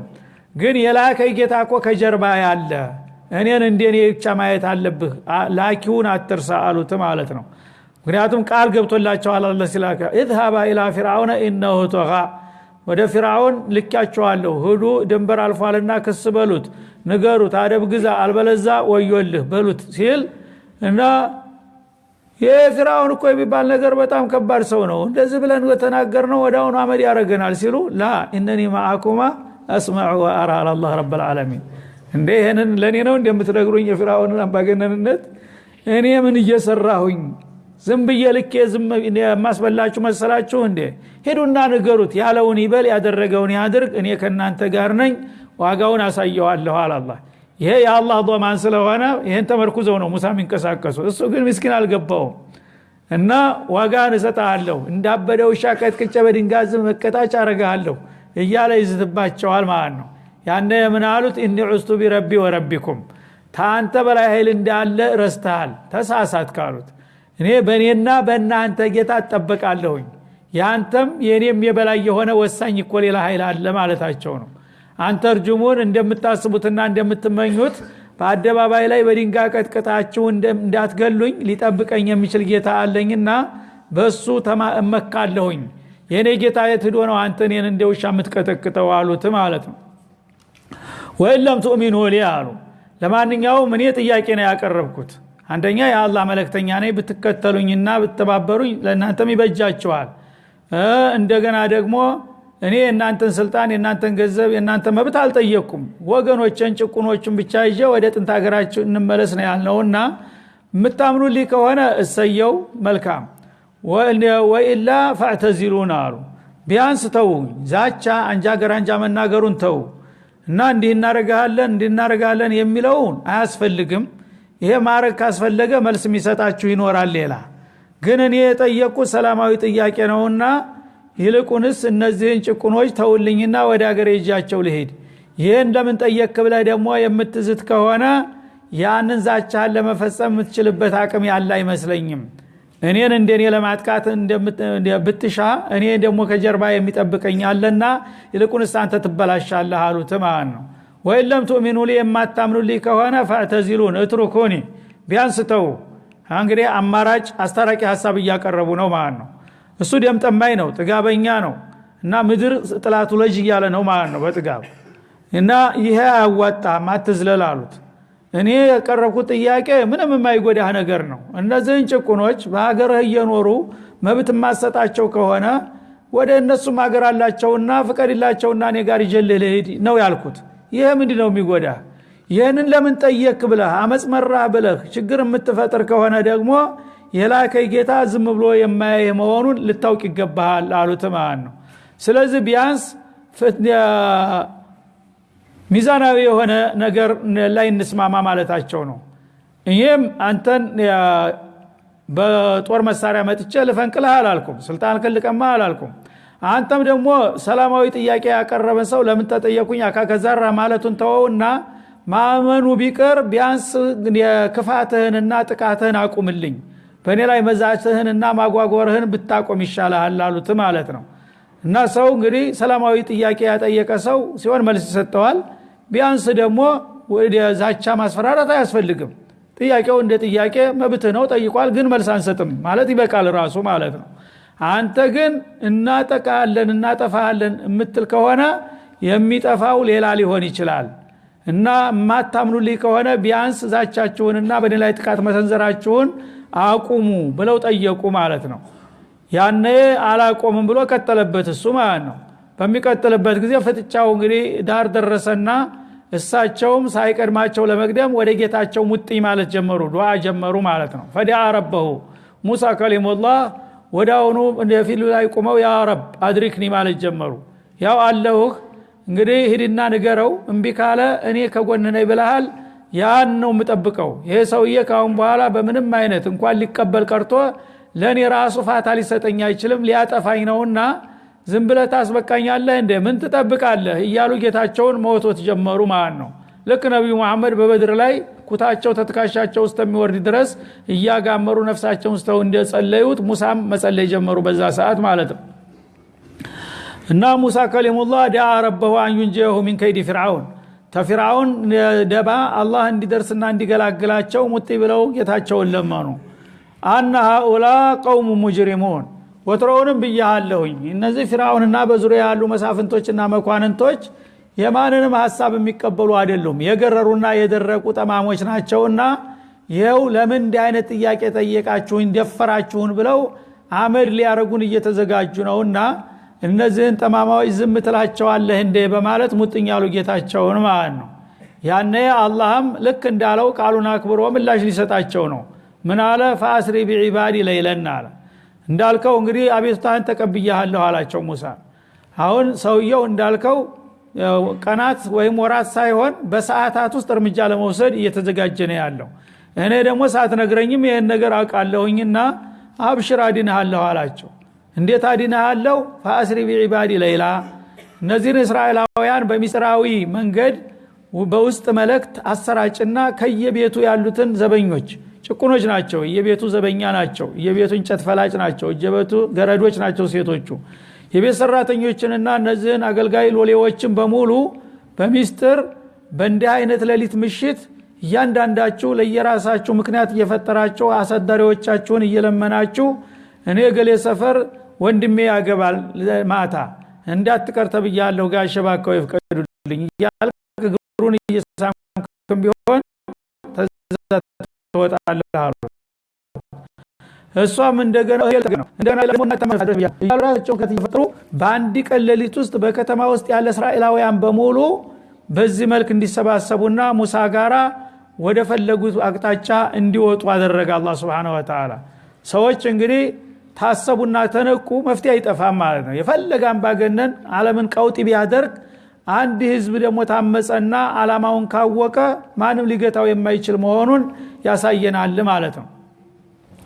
ስለዚህ ሁላቸውም በአንድ ሌሊት ውስጥ በየከተማ ያሉ የእስራኤል ዘሮች በሙሉ በነቂስ ወጥተው የተለያዩ ምክንያቶችን እየፈጠሩ አንድ ቦታ ላይ ኬላ ቀጠሮ ተይዞላቸዋል ሙሳ ጋር የሚገናኙት። እዛ ተገናኙና 70 ሺህ የሚሆን ህዝብ ጨለማ ለብሶ በሌሊት በሙሳ እየተመራ ወደ ኒል ወደ አባይ ባህር መጓዝ ጀመሩ ማለት ነው። የት እንደሚሄዱ ምን እንደሚጠብቃቸው አያውቁም። ብቻ ወደዛ ሄድ ያላቸው አላህ Subhanahu Wa Ta'ala እና ያን 70 ሺህ የሚሆን ህዝብ እየመሩ በባህሩ ዳርቻ ደረሱ። ሌሊት ጨለማ ለብሰው እየወደቁ እየተነሱ ማለት ነው። ፊራውን ደግሞ ያው በየቤቱ ተቤተ መንግስት ጀምሮ በየተራ ግለሰብ ቤት ያለ የእስራኤል ዘር በሙሉ የለም። ሌሊቱን አመጽ ሆኗል ማለት ነው። ጧት ሲነጋ የኔ ሰራተኛ ማታ እንደዚህ ዘመድ ይጠይቃለሁ ብላ ሄዳ ነበረ ቀረችብኝ ምናምን ትላለች። ኧረ የኔም ሄዳለች እኮ የኔም እኮ አሽከር ሄዷል። የኔም በሙሉ ከተማ ውስጥ እስራኤልን ባልዘር የለም ማለት ነው። ሱብሃንአላህ። ያኔ ወደ ሄማላ መንግስት ማሳወቅ አለብን ተባለና ለመንግስት ወዳው ቴሌግራም ሲደረግ የሱም ገረዶች የሉም ማለት ነው። እዲሽ ነችና ተበላን ማለት ነው አለ ጎበዙ። እና ኡላይ ለሽርዚመቱን ቀሊሉ አለ። እነዚህ ፍኝ የማይመሉ ወራዳዎች ደግሞ እንደሸውደው ይሄዳሉ አለ። የፖለቲካ ሰው እንደዚህ ነው። የሱ ተቃዋሚ መላይን ቢሆን ፍኝ አይሞላም። ጥቂቶች ይችላል። የፍራውን ሱና ናት እቺ ጥቂቶች ናቸው ይላል። ሚሊዮን አገሩ ሁሉ ቃውጢ ሆኖ እየጮኸ ጥቂቶች ናቸው ይላል። ያምን ያለቃቸው መርህናታ ያቺ ለሽርዚመቱን ቀሊሉን እፍኝ የማይሞሉ እነዚህ ደግሞ ደካሞች በእነሱ አቅምኛን ሸጉደው አታለው ሌሊት ጨለማ ለብሰው ሄዱ ማለት ነው። በምንም አይነት የገቡበት ገብተን ለፍርድ እናቀርባቸዋለን አለና አሁን ከተታወጀ በአንድ ጊዜ የበቃ የነቃ ኃይሉን አስታጠቀና ወዳውኑ ፈረሰኛው እግረኛው በሙሉ እሱ ራሱ የመራ ፈለጋቸውን ተከትሎ ሌሊት እነሱ ምስኪን መብራት የላቸው በባዶ እግራቸው እየተከላተሙ የሄዱባት ሌሊት ሁሉ የተጓዟትን በጧት በማልዳ በነቃ በቃ ወታደራዊ ኃይሉ ወዳውኑ ደረሰባቸው አሉበት ቦታ ማለት ነው። በፊት ለፊታቸው ሰማይ የመሰለ ባህር ነው። ማርከባ አይጠብቃቸው ብቻ ወደ ባህሩ ሄዱ ነው የተባሉት። ተኋላ ደግሞ ዳርቻው የማይታይ ሰራዊት በፊራውን የሚመራ መጣ ማለት ነው። ማንኛው ይሻላል? ዝም ብለው ከቆሙም ያው ሰራዊቱ አመር ሊያረጋቸው ነው። ተገቡም ያው ውሃው ያሳራት ሊሆኑ ነው። እና ኢና ለሙድረኩን አሉ ሰው ናቸውና ያ ሙሳ አስበቃህን የማይሆን ነገር ይሄው አለቀልን እኮ የኛ ነገር በእነ ኺያረይኒ አህላሁማ ሙሩን እንደሚባለው ሁለት አማራጭ ነው ያለው ፊት ለፊታችን እና ይሻላል የተባለው የበለጠ የሚመር ነው አሉ። ነው ሁለት አማራጭ ምንድነው? ወይ ባህር ትገባለህ ሞት ነው። ዝም ብለህ ሰራዊት ሲመጣ ተጠብቃለህ ያው ሞት ነው። ማንኛው ይሻላል? እንደው ላይ ሆነልህ ነገር ነካክተህ አስበቃህን አሉ። ከላ አሉ ሙሳ አንበሳው ማለት ነው። ኢነማ ረቢ ሰይዲ የኔ ጌታ ከኔ ጋር ነው በምንም አይነት አንበላም አሉ። መንፈሰ ጠንካራ መሪ እንግዲህ እንዲህ አይነት ነው። መርከብ ሲሰበር ወሳኝ ነገር ሲደርስ በቁርጥ ቀን መሪ ያስፈልጋል ማለት ነው። እና ጠንካራው ሙሳ ነገሩ እንግዲህ የጠቢዒ በሆነው ነገር ሲታይ የሚያድናቸው ምንም ነገር የለም። ለፊትም ባህር ነው ከኋላም ሰራዊት ነው። ግን ጭራሽ እንኳን ትርታ አልተሰማቸውም። ሙሳ በሙሉ ልቦና ከላ ኢነ መዒ ረቢ ሰየህዲን አሉ። አስፈጀህን አስበላህን አትበሉ። ይሄ ነገር የሚሆን ነገር እናንተ የምትሉት ነገር በምንም አይነት አይፈጸምም። እርግጠኛ ነኝ እኔ ጋር ጌታ ያለ የምድንበትን አቅጣጫ እሱ ሳይዝልኝ ወደዛ ሄድ አላለኝም አሉ። ይሄ ኢማንን ቀዊ ተወኩል ማለት ነው። ያኔ ወዳውኑ አላህ Subhanahu Wa Ta'ala መልስ ሊሰጣቸው ነው ማለት ነው።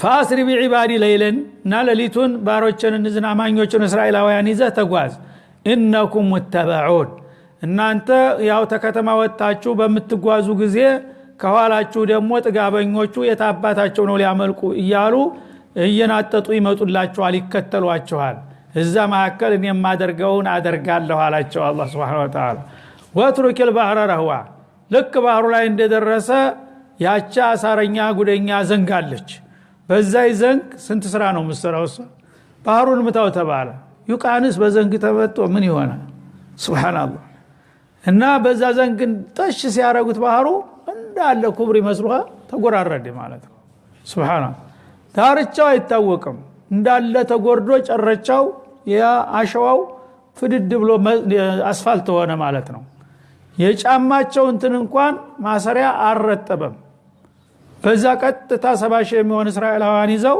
ጎርደው ተሻገሩ ማለት ነው እነሱ ማዶ ሲደርሱ ፍራውን እስከ ሰራዊቱ እዚህ ጫፍ ደረሰ ማለት ነው ያኔ ዱብዳ ሆነበት እንግዲህ ያልጠበቀው ነገር ማለት ነው እሱ ጌታ ነው ጌታ ይሄን ሁሉ ሚስጥር ማወቅ ነበረበት አስቀድሞ እና ግራ ተጋባውና ሲምቦጃቦሽ አብረውት የነበሩ ጀነራሎች ደግሞ ይቁነጠነጡ ጀመር እንደርሶ ደግሞ ፍራት እንዲያሳዩ ረጉዳችን እንዳይፈላ እነዚህ ወራዶች እንኳን በሲህራቸው አይደል ባህርን ከፍተው የሚሄዱት እንዳውም ለኛ ክብር ብሎ እኮ ይሆናል ለኛ ታሪክ ነው ይሄ እርሶ በድፍረት መግባት አለበት ተገቡ ሁላችንም እሶ ለመከተል ዝግጁ ነን አላጥጋበኛ በል እንግዲያውማ ብሎ ሲገባ فكان كل فرق كالطود العظيم ያንዳንዱ ውሃው እንግዲህ ወዳና ወዲህ እንዳይገናኝ አላህ ገማመሰው በዛ በተአምር ዘንግ ተመቶ ወደዚህ ያለውም እንደ ተራራ ወደ ሰማይ እየተነፋ ይሄዳል ከላይ ያለውም እየተነፋ ይሄዳል በመሐከል ነፈቅ መሰለ ተከፈተ ማለት ነው እንደገና ብዙ ስለነበሩ እስራኤላውያኖቹ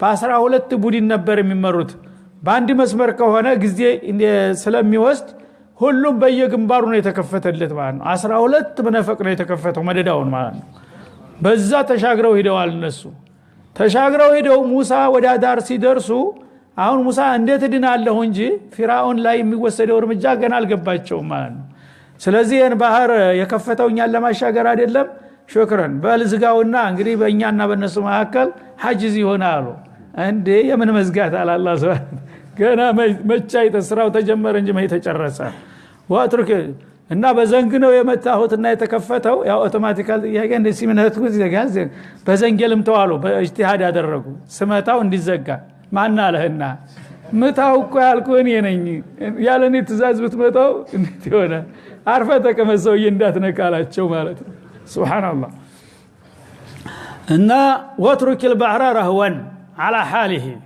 ባህሩን እንዲከፈት ያደረኩት እኔ ነኝ አሁን አንተ ምን ትፈልጋለህ ባህሩ ተከፈተልህ በሰላም ህዝቦችን ይዘህ ተሻገርክ ምን ልታረግ ነው የምትፈልገው እንዳትነካ ይሄን ነው አላቸው ሙሳን ማለት ነው ሳቸው እንግዲህ ከፍራታቸው የተነሳ በሩን መዝጋታቸው መገላገላቸው ነበረ የምን በር መዝጋት አላቸው ለጭራሹ ላንቃውን እንዘጋዋለን እንጂ እና ወትሩክ البحر رهوا ማለት እንደተከፈተ ባለበት ሁኔታ ተው ሌላ ስራ አለው ባህሩ እናንተን ማሻገር ብቻ ሳይሆን ለሌሎችም ደግሞ የሚሰጠው ምላሽ አለ ማለቱ ነው انهم جند مغرقون ፍራውንና ሰራዊቶቹ እዚህ ነፈቅ ውስጥ ሲገቡ በዚህ ጋራ ተራራ መስሎ በቆመው ባህር ይሰጥማሉ ያንን ፊልም እናሳያቸዋለንና ከፈለክ ዝም ብለህ ተመልከት የሚሰራውን ስራ ባህርን ግን እንዳትነካ አላቸው ማለት ነው እና ልክ ቆመው ያዩ ያ ተራራ ጋራ ተራራ የመሰለ እንደየተናደ በሰራዊቱ ላይ መደፋት ጀመረ ያ ሁሉ ፈረስ ያ ሁሉ መሳሪያ ያ ሁሉ ሰራዊት እንዳልነበረ ጸጥ አለ ባንድ ጊዜ ዳርስተዳር ማለት ነው ከም انهم جند مغرقون ነዚህ በባህሩ የሚሰጥሙና የሚወድሙ ህዝቦች ናቸውና ይሄንን እናሳያለን ትሪቱን አላቸው አሳያቸው ማለት ነው ከዛ በኋላ የፊራውን እንግዲህ ያሳደረባቸው ተጽዕኖ ስነ ልቦና ፊራውን እንደ ጌታ ውሸት በተደገመ ቁጥር እውነት ይመስላል ይባላል የፖለቲካ ሰዎች የማይሆነውን ነገር በየቀኑ ያላዝኑልሃል በየቀኑ ባላዘኑ ቁጥር የሌላቸው ኃይል ሁሉ ያላቸው ይመስላል ማለት ነው የውስጥ አዋቂ ካልሆነ በስተቀር አያውቅም በሌለው ተቦርቡሮ ባዶውን ሆኖ ያለ ሁሉን ነገር ማድረግ እንደሚችል ያናፋል ማለት ነው ያነ ፊርዓውን ራሱ አይናቸው እያዩ ልብ ብሎ ተፈረሱ ላይ ወልቆ ሲበራ ይተውታል ማመን አቃታቸው አረ ፊርዓውን አይታመንም ዙሮ በሌላ በኩል ቀድሞን እንዲያሄድ አሉ ምናልባት እሱ እዚህ ያሰጠመ መስሎ ያው ውስጡን በባህር ውስጥ ቀድሞን እንዳይገኝ ብለው ይፈራሉ ይርበተበታሉ ገና ማለት ነው ጭቆና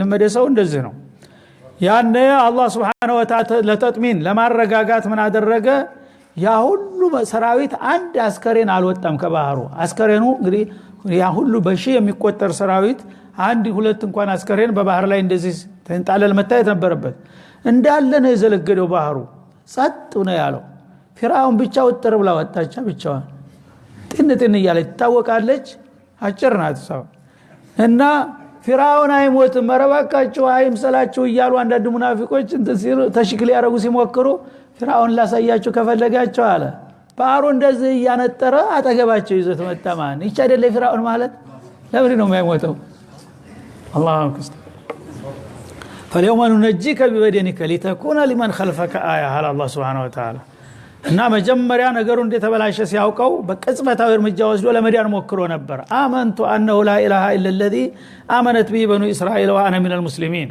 እኔ ያው እመን ያለኝ ሙሳ እስከዛሬ የቀረበልኝን ጥያቄ መልስ ባለመስጠት እንዲህ አይነት ወሳኝ ሰዓት ላይ ደረስ አሁንም ቢሆን ይደርሳል ግድለም አመኛለሁ የእስራኤል ዘሮች ባመኑበት ዓለም አስቸኳይ ማለት ነው ግን አንድ አዛብ አፍን ተከፈተ በኋላ መመለስ አይቻልም አመንቱ انه لا اله الا الذي امنت به بنو اسرائيل የእስራኤል ዘሮች ባመኑበት ጌታ በሱንም ተስማምቻለሁ وانا من المسلمين እያለ የታባክ በሙሉ ድብና አደረገው እዛ ማለት ነው ከዛ በኋላ اليوم ننجيك ببدنك ኢማን ይቺ የልብ ሳትሆን የምላስ ኢማን ነው ያመንከው ከልብ አይደለም አሁን ይችን እርምጃ የወሰድከው አንተ አመንኩ ብለህ አዋጅ ያወጣኸው በዚህ ሰዓት ላይ ልትድን አይደለም አለ አላህ Subhanahu Wa Ta'ala ከነ ህይወት አካል ከነ ህይወት መዳን ዘበትናት ግን ጥላቶች መሞት ማመን ስላቃታቸው አስከሬንህን ማውጣት የሚጠቅምህ ከሆነ አስከሬንህን አወጣልሃለሁ አላቸው አላህ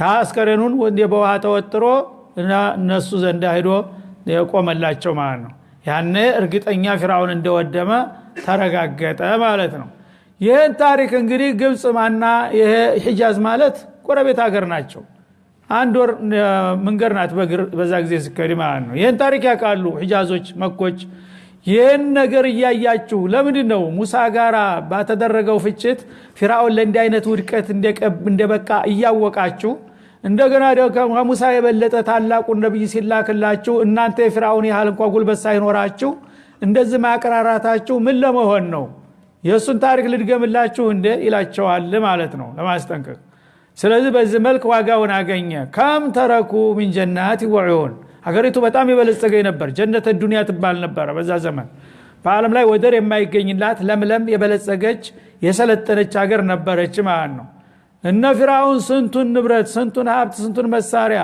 ስንቱን ጸጋ ተተውት ዘወራሉ አላህ እንግዲህ ተቆጥሮ ተሰፍሮ የማይዘለቅ ነው من جنات አትክልት ዳርቻው የማይታይ ልማት አትክልት ነበር እንጣለለ ማለት ነው ወዑዩን ምንጮች ነበሩ በየሀገሩ በየክፍለ ሀገሩ እየተሰራጩ ሀገሪቱን የሚያለሙ ማለት ነው ወዝሩዕ አውላላ የሆኑ የአዝመራ እርሻዎች ነበሩ ወመቃሚን ከሪም ውብ የሆኑ ዘመናዊ ቤቶች ነበሩ ሰገነቶች እንደገና አስደማሚ የሆኑ መድረኮች ነበሩ ወነዕመቲን ካኑ ፊሃ ፋኪን ረምኑ ተቆጥሮ ይዘለቃል እነሱ የሚደሰቱበትና የሚዝናኑበት ጸጋው ተይስ ከዚህ ተብሎ የሚለካ የሚደካ አልነበረም ያን ሁሉ ነገር ተተውዘወራሉ አለ አላህ Subhanahu Wa Ta'ala كذلك واورثناها بني اسرائيل ልክ ያንን እንግዲህ ታፍስተ ደገፍ እንደሚባለው እንደገና በባርነትና በግርድና ላይ ሲማቅቁ የነበሩትን ጭቁኖችና ጉፉአኖች ያን ሁሉ የበለጸገ ሀብትና ንብረት ቤት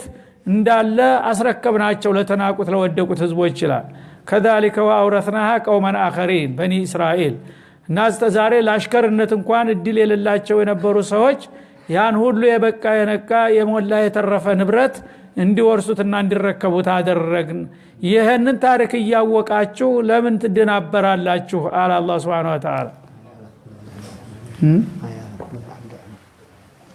አለፈነው እንኩም ስለዚህ እንግዲህ የፊርዓውን ታሪክ ታውን ቀደም በሰፊው በተደጋጋሚ አልፏል። ግን አላህ Subhanahu Wa Ta'ala ሁሉ ጊዜ ቁም ነገሮችን ለሰው ልጆች መሪና አስተማሪ የሆኑ ነገሮችን ደጋግሞ ያሰምርባቸዋል። ለምን ነግበኔ ብለው አቂል የሆኑ ሰዎች እንዲመከሩበት ለማድረግ ማለት ነው። እና በዛ ዘመን እንግዲህ ፊርዓውን በአለም ላይ ወደር የማይገኝለት በጣም የናጠጠ አምባገነን ነበርና በዛ ደረጃ ማንንም አይደፍረኝም ብሎ ሲንቀባረር አላህ ግን እንዲያርጎ እንዳዋረደው ነገራቸው። ስለዚህ እናንተ ከሱ ታሪክ ተምራችሁ በቀላሉ ወንድማችሁ ጋር መስማማትና ወደ ሐቁ መምጣት ሲገባችሁ እናንተ ደግሞ በለላቅማችሁ እንደዚህ ማንገራገራችሁ ማንን ለመጉዳት ነው? ተጠንቀቁ በማለት ለመኮች ተግሳጥ ማስጠንቀቂያ ነው ይህን ታሪክ በዚህ መልኩ የሚያቀርብላቸው ማለት ነው። እነሱም አልተጠቀሙበትም ታሪኩን። ያው በተመሳሳይ መልኩ በተወሰነም ደረጃ ቢሆን ድርሻቸውን አገኙ ማለት ነው። አሁንም ይቀጥላል። በአለም ዙሪያ ያሉ አምባገነኖች ሐቅን እናጠፋለን ብለው የሚራወጡና የሚራወጡት ሁሉ የመስአለተል ወቅት ነው፣ ጊዜ ያለ መድረስ ጉዳይ እንጂ ባልጠበቁት መልኩ ያስተነፍሳቸዋል። አላህ ወሰነላት ሰዓት ሳትደርስ ዱንያ በማንም ኃይል እንደፈለገ ሊነዳ እንደማይችል ነው አሁንም የሚያስጠነቅቀው ያለው ማለት ነው። የተናንቶቹ ጥጋበኞች እንደዚህ ያደረኩ ከሆነ አሁንም ቢሆን ደግሞ ገና ተራ ያልደረሳቸው የትፍትፍ ቢሉ አንድ ቀን ተራቸው ሲመጣላቸው ዋጋቸውን ያገኛሉ እያለ ነውና የዛሬው ደርሳችን እዚህ ላይ ይቆማል። በዚህ መካከል የታለፉ ባለፈው ያልተሰጀሉ አያቶች ስላሉ ለሚቀጥለው መነሻ እንዲሆንልን ብለው ስለጠየቁን እዚህ ላይ እናርፋለን። ወሰለላሁ ዐለይሂ ወሰለም ዐለ ነብይ ወኢላ ሊቃ ወሰላሙ ዐለይኩም ወራህመቱላህ።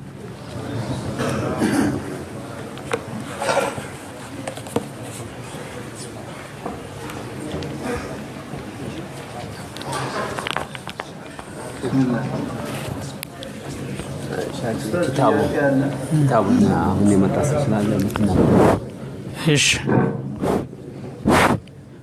ቅድም መግቢያው ላይ የተነገረ ማሳሰቢያ ነበርና አሁንም አርፍደ የመጡ ሰዎች እንዲሰሙት ባለፈው ከ3 ወይም ከ4 ሳምንታት በፊት በዚህ መስጂድ በር ላይ በካርቶን ኪታቦች ተቀምጠው የፈለገ ሰው ይውሰድ ማለት መስሏቸው ብዙ ሰዎች ኪታቦችን አንስተው የወሰዱ አሉ። ግን ያ ኪታብ በተወሰነ ቦታ ላይ ወቅፍ ተደርጓል። ለዛ የወቅፍ ተጠያቂ የሆኑ ሰው ይጠይቀዋልና የወሰዳችሁ ሰዎች መልሱልን መሽኩሪን ማእጁሪን ብለው ጠይቀዋል በኢማሙ ማለት ነው። ስለዚህ እዚህም ያዩ ሰዎች ጓደኞቻችን ሲያነሱ አይተናል ብለዋል። ያነሳው ሰው አይፈረድበትም። ምክንያቱም እዛ ሀገር ላይ በካርቶን መስጂድ በር ኪታብ ማለት ሊጥሉት የፈለጉትን ኪታብ እንደዚህ ነው የሚያደርጉት። የሚፈልግ ሰው ደግሞ አንስቶ መውሰድ ያለ ነው ማለት ነው። አሁን ግን ያ ኪታብ ለተፈሰነ ጂሃት ነውና የተላከው ለዛ ጂሃት መመለስ አለበት ስለተባለ ባለፈው እዚህ በር ላይ ኪታብ የወሰዳችሁ ሰዎች እያንዳንዳችሁ አስታውሳችሁ ለሚቀጥለው ሳምንት እንድታመጡና እንድናስረክም ማለት ነው።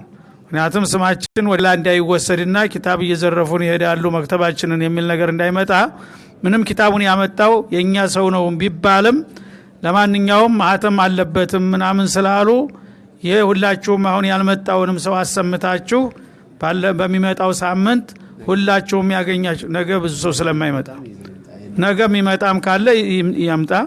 በሚቀጥለው ሳምንት ሁላችሁም ተባብረን ያ ኪታቡን ለመመለስ እንሞክር ነው። አላሁ አለም ወሰለላሁ ዐለይሂ ወሰለም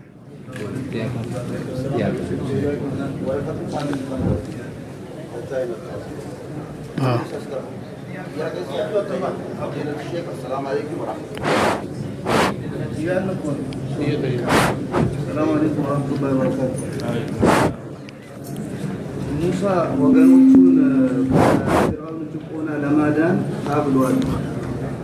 በጭቆና ላይ ያለ ህብረተሰብ በጭቆና ለመላቀቅ የሚያደርገውን ትግል የሚቃወሙ አሉ። ይሄ እንዴት ይታያል?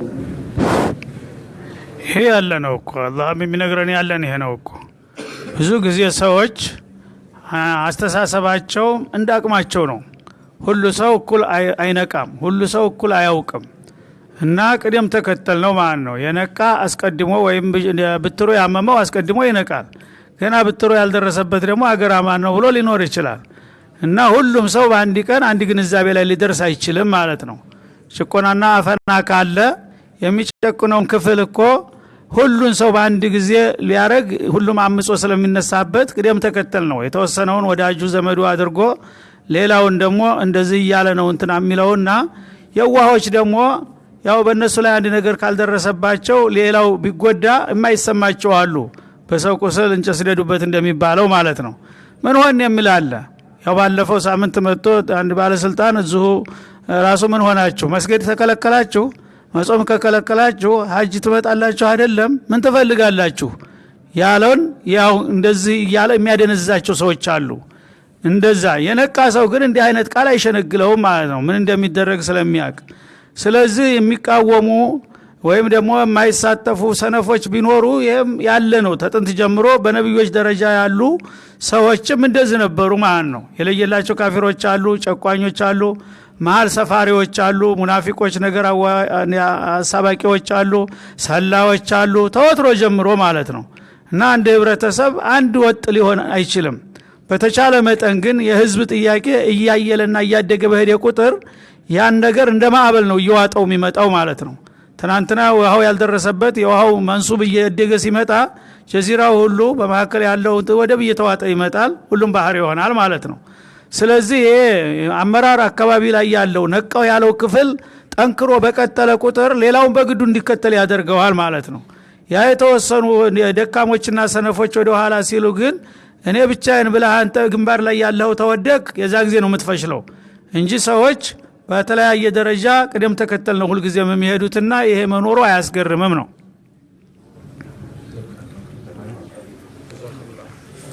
አላህ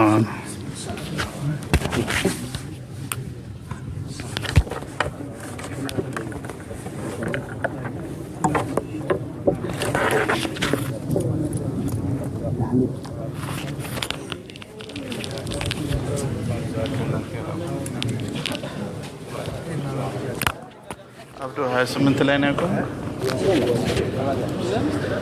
28 ላይ ነው ያቆመው 28 ላይ لا 24 ነበር ነገ ማንስ ማዕብደርማን ለስኮን ያቆምናቸው 24 ጀምሮ ነገ ያጥማላል ሰላም አለይኩም ወራህመቱላሂ ወበረካቱሁ የኢትዮ ቢላል ቲዩብ ተከታታዮች እንደውም ይሄን ደርስ ዳውንሎድ አድርገው በዩቲዩብ ለሚለጥፉ ኸይር ፈላጊዎች ጀዛኩሙላህ ኸይር የዛሬው ደርስ የነበረው በፈዲለት ሼክ ሰይድ አህመድ ሙስጠፋ ሐፊዘሁላህ ሱረት አዱኻን ከመጀመሪያው ቁጥር ጀምሮ እስከ ቁጥር 24 ነበረ ዘወትር አርብ በኢትዮጵያ አቆጣጠር 6 ሰዓት ተኩል ላይ ይቀርባል ማለት ነው አልহামዱሊላህ እንግዲህ በሰማነው ምን ተጠቀማለህ አድርገን ይሄን ደርስ በሰብር ለተከታተላችሁ አላህ ሚንዳችሁን ይክፈላችሁ እያልኩኝ ኢንሻአላህ እንግዲህ ነገ በኢትዮጵያ አቆጣጠር 6 ሰዓት ላይ ወይ 6 ሰዓት ከ10 አካባቢ እንደዚሁ ደርስ ይኖረናል ነገ ምናልባት ወይ ተፍሲሩ ይቀጥላል ወይ ደግሞ የእስላም ነብይ በሚል ርዕስ የሁል ጊዜው ፕሮግራም ይቀጥላል ማለት ነው ወፈቀኩሙላህ ጀሚዓን ወሰላሙ አለይኩም ወራህመቱላሂ ወበረካቱ እስኪ አንድ ሌላ ኡስታዛችንን ወደ ካሜራው ቀርብ አድርጌ ላሳያችሁ ያው ፍቃድ ሳላገኝ ነው ግን ቢሆንም አንድ ጊዜ እዚሁ መስመር ላይ ቆዩ አትወጡ ያወቀው ያው ኮሜንት ላይ ይጽፍልኛል ስክራች ካላደረገ ማለት ነው ቪዲዮ ጥራት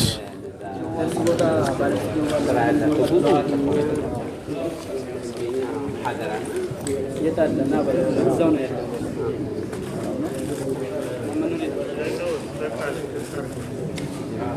ጀዋል ያንተ ነው እዚህ ጋር ሰላም ወራህመቱላህ እዛው ነው እያለኝ ነው እዛው ነው እያለኝ ነው ያ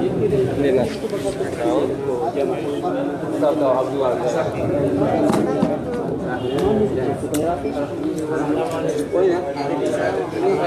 ንገር ወስጀለ ወይ ነው አንተ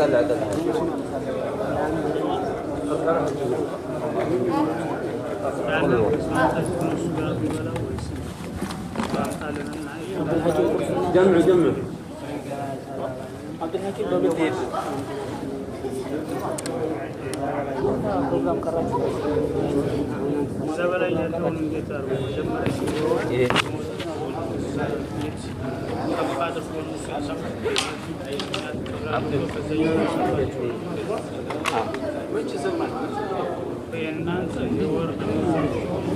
لا مو كذا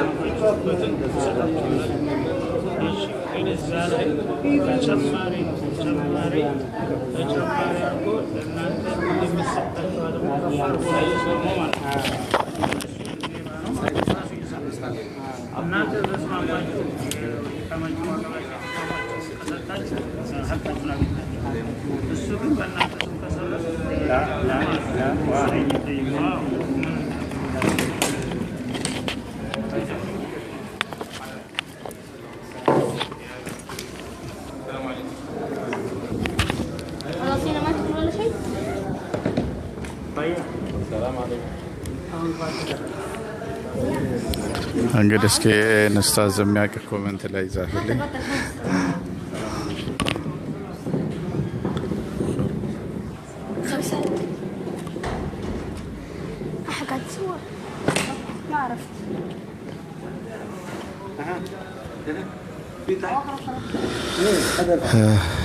እንግዲህ ኡስታዝ አብዱል መጂድ ነበር ያያችሁት መጨረሻ ላይ ያው ደርሶ ቢያልቅም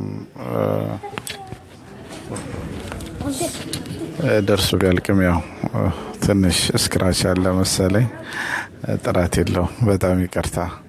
ያው ሁላችሁም የምትወዱት ኡስታዝ ነው፣ አላህ ይحفظቸው። እንግዲህ ኡስታዞች እንደዚህ ተከባብረው የዕልምን ወደኛ ለማድረስ ደፋ ቀና ይላሉ። አላህ ሚንዳቸውን ይክፈላቸው። አላህ እድሜያቸውን ከኢባዳ ጋር እንዲያስረዝምላቸው ሁላችን ተስፋ ነው። እንግዲህ ወፈቀኩሙላህ ጀሚዓን ጀዛኩሙላህ ኸይራን። ምን ጊዜም ያው ወደ ደርሱ ስትገቡ ሼር በማድረግ ቀጥታ በምትገቡበት ሰዓት ያንተ ሸር ያደረጋችሁት የሼክ ደርስ ማለት ነው። በዛ ሰበብ ገብቶ ያዳመጠው ሁሉ አዳምጦ የተጠቀመ ሁሉ በተግባር የሰራው ሁሉ ያው አጅሩን የአጅሩ ተካፋይ ትሆናላችሁ። ስለዚህ የሰዎች ሂዳያ ሰበብ እንድንሆን ሼር ለማድረጉ አንዘናጋ። በእርግጥ እንደማትሰስቱ አውቃለሁ፣ ግን ያው መዘናጋት ሊፈጠር ስለሚችል ማለት ነው። እቺ ነገር እንድታስታውሱልኝ ነው። እንግዲህ ሰላም ዋሉልኝ፣ ሰላም ደሩልኝ። ኢንሻአላህ እንግዲህ ነገ እንገናኝ። በድጋሚ በኢትዮጵያ አቆጣጠር 6 ሰዓት ከ10 ወይ 6 ሰዓት ከ20 በዚህ ባለው ሰዓት ውስጥ ነው ደርሱ የሚቀርበው ማለት ነው። አሰላሙ አለይኩም ወራህመቱላሂ ወበረካቱ። ግን ጥያቄ አልተመለሰልኝም። ወላሂ ጥያቄ ዛሬ አላየሁም። ትንሽ የሰዓት መጣበብ ስለነበረ ኮሜንት ላይ አልጻፍኩም። ጥያቄ ካላችሁ ብዬ ለዛ ስለሆነ ልብ አላልኩም። አውፍ በሉኝ። እንግዲህ ሌላ ጊዜ አስተካክላለሁ በኢዝኒላህ። ያላ ሰላም አለይኩም ወራህመቱላሂ ወበረካቱ።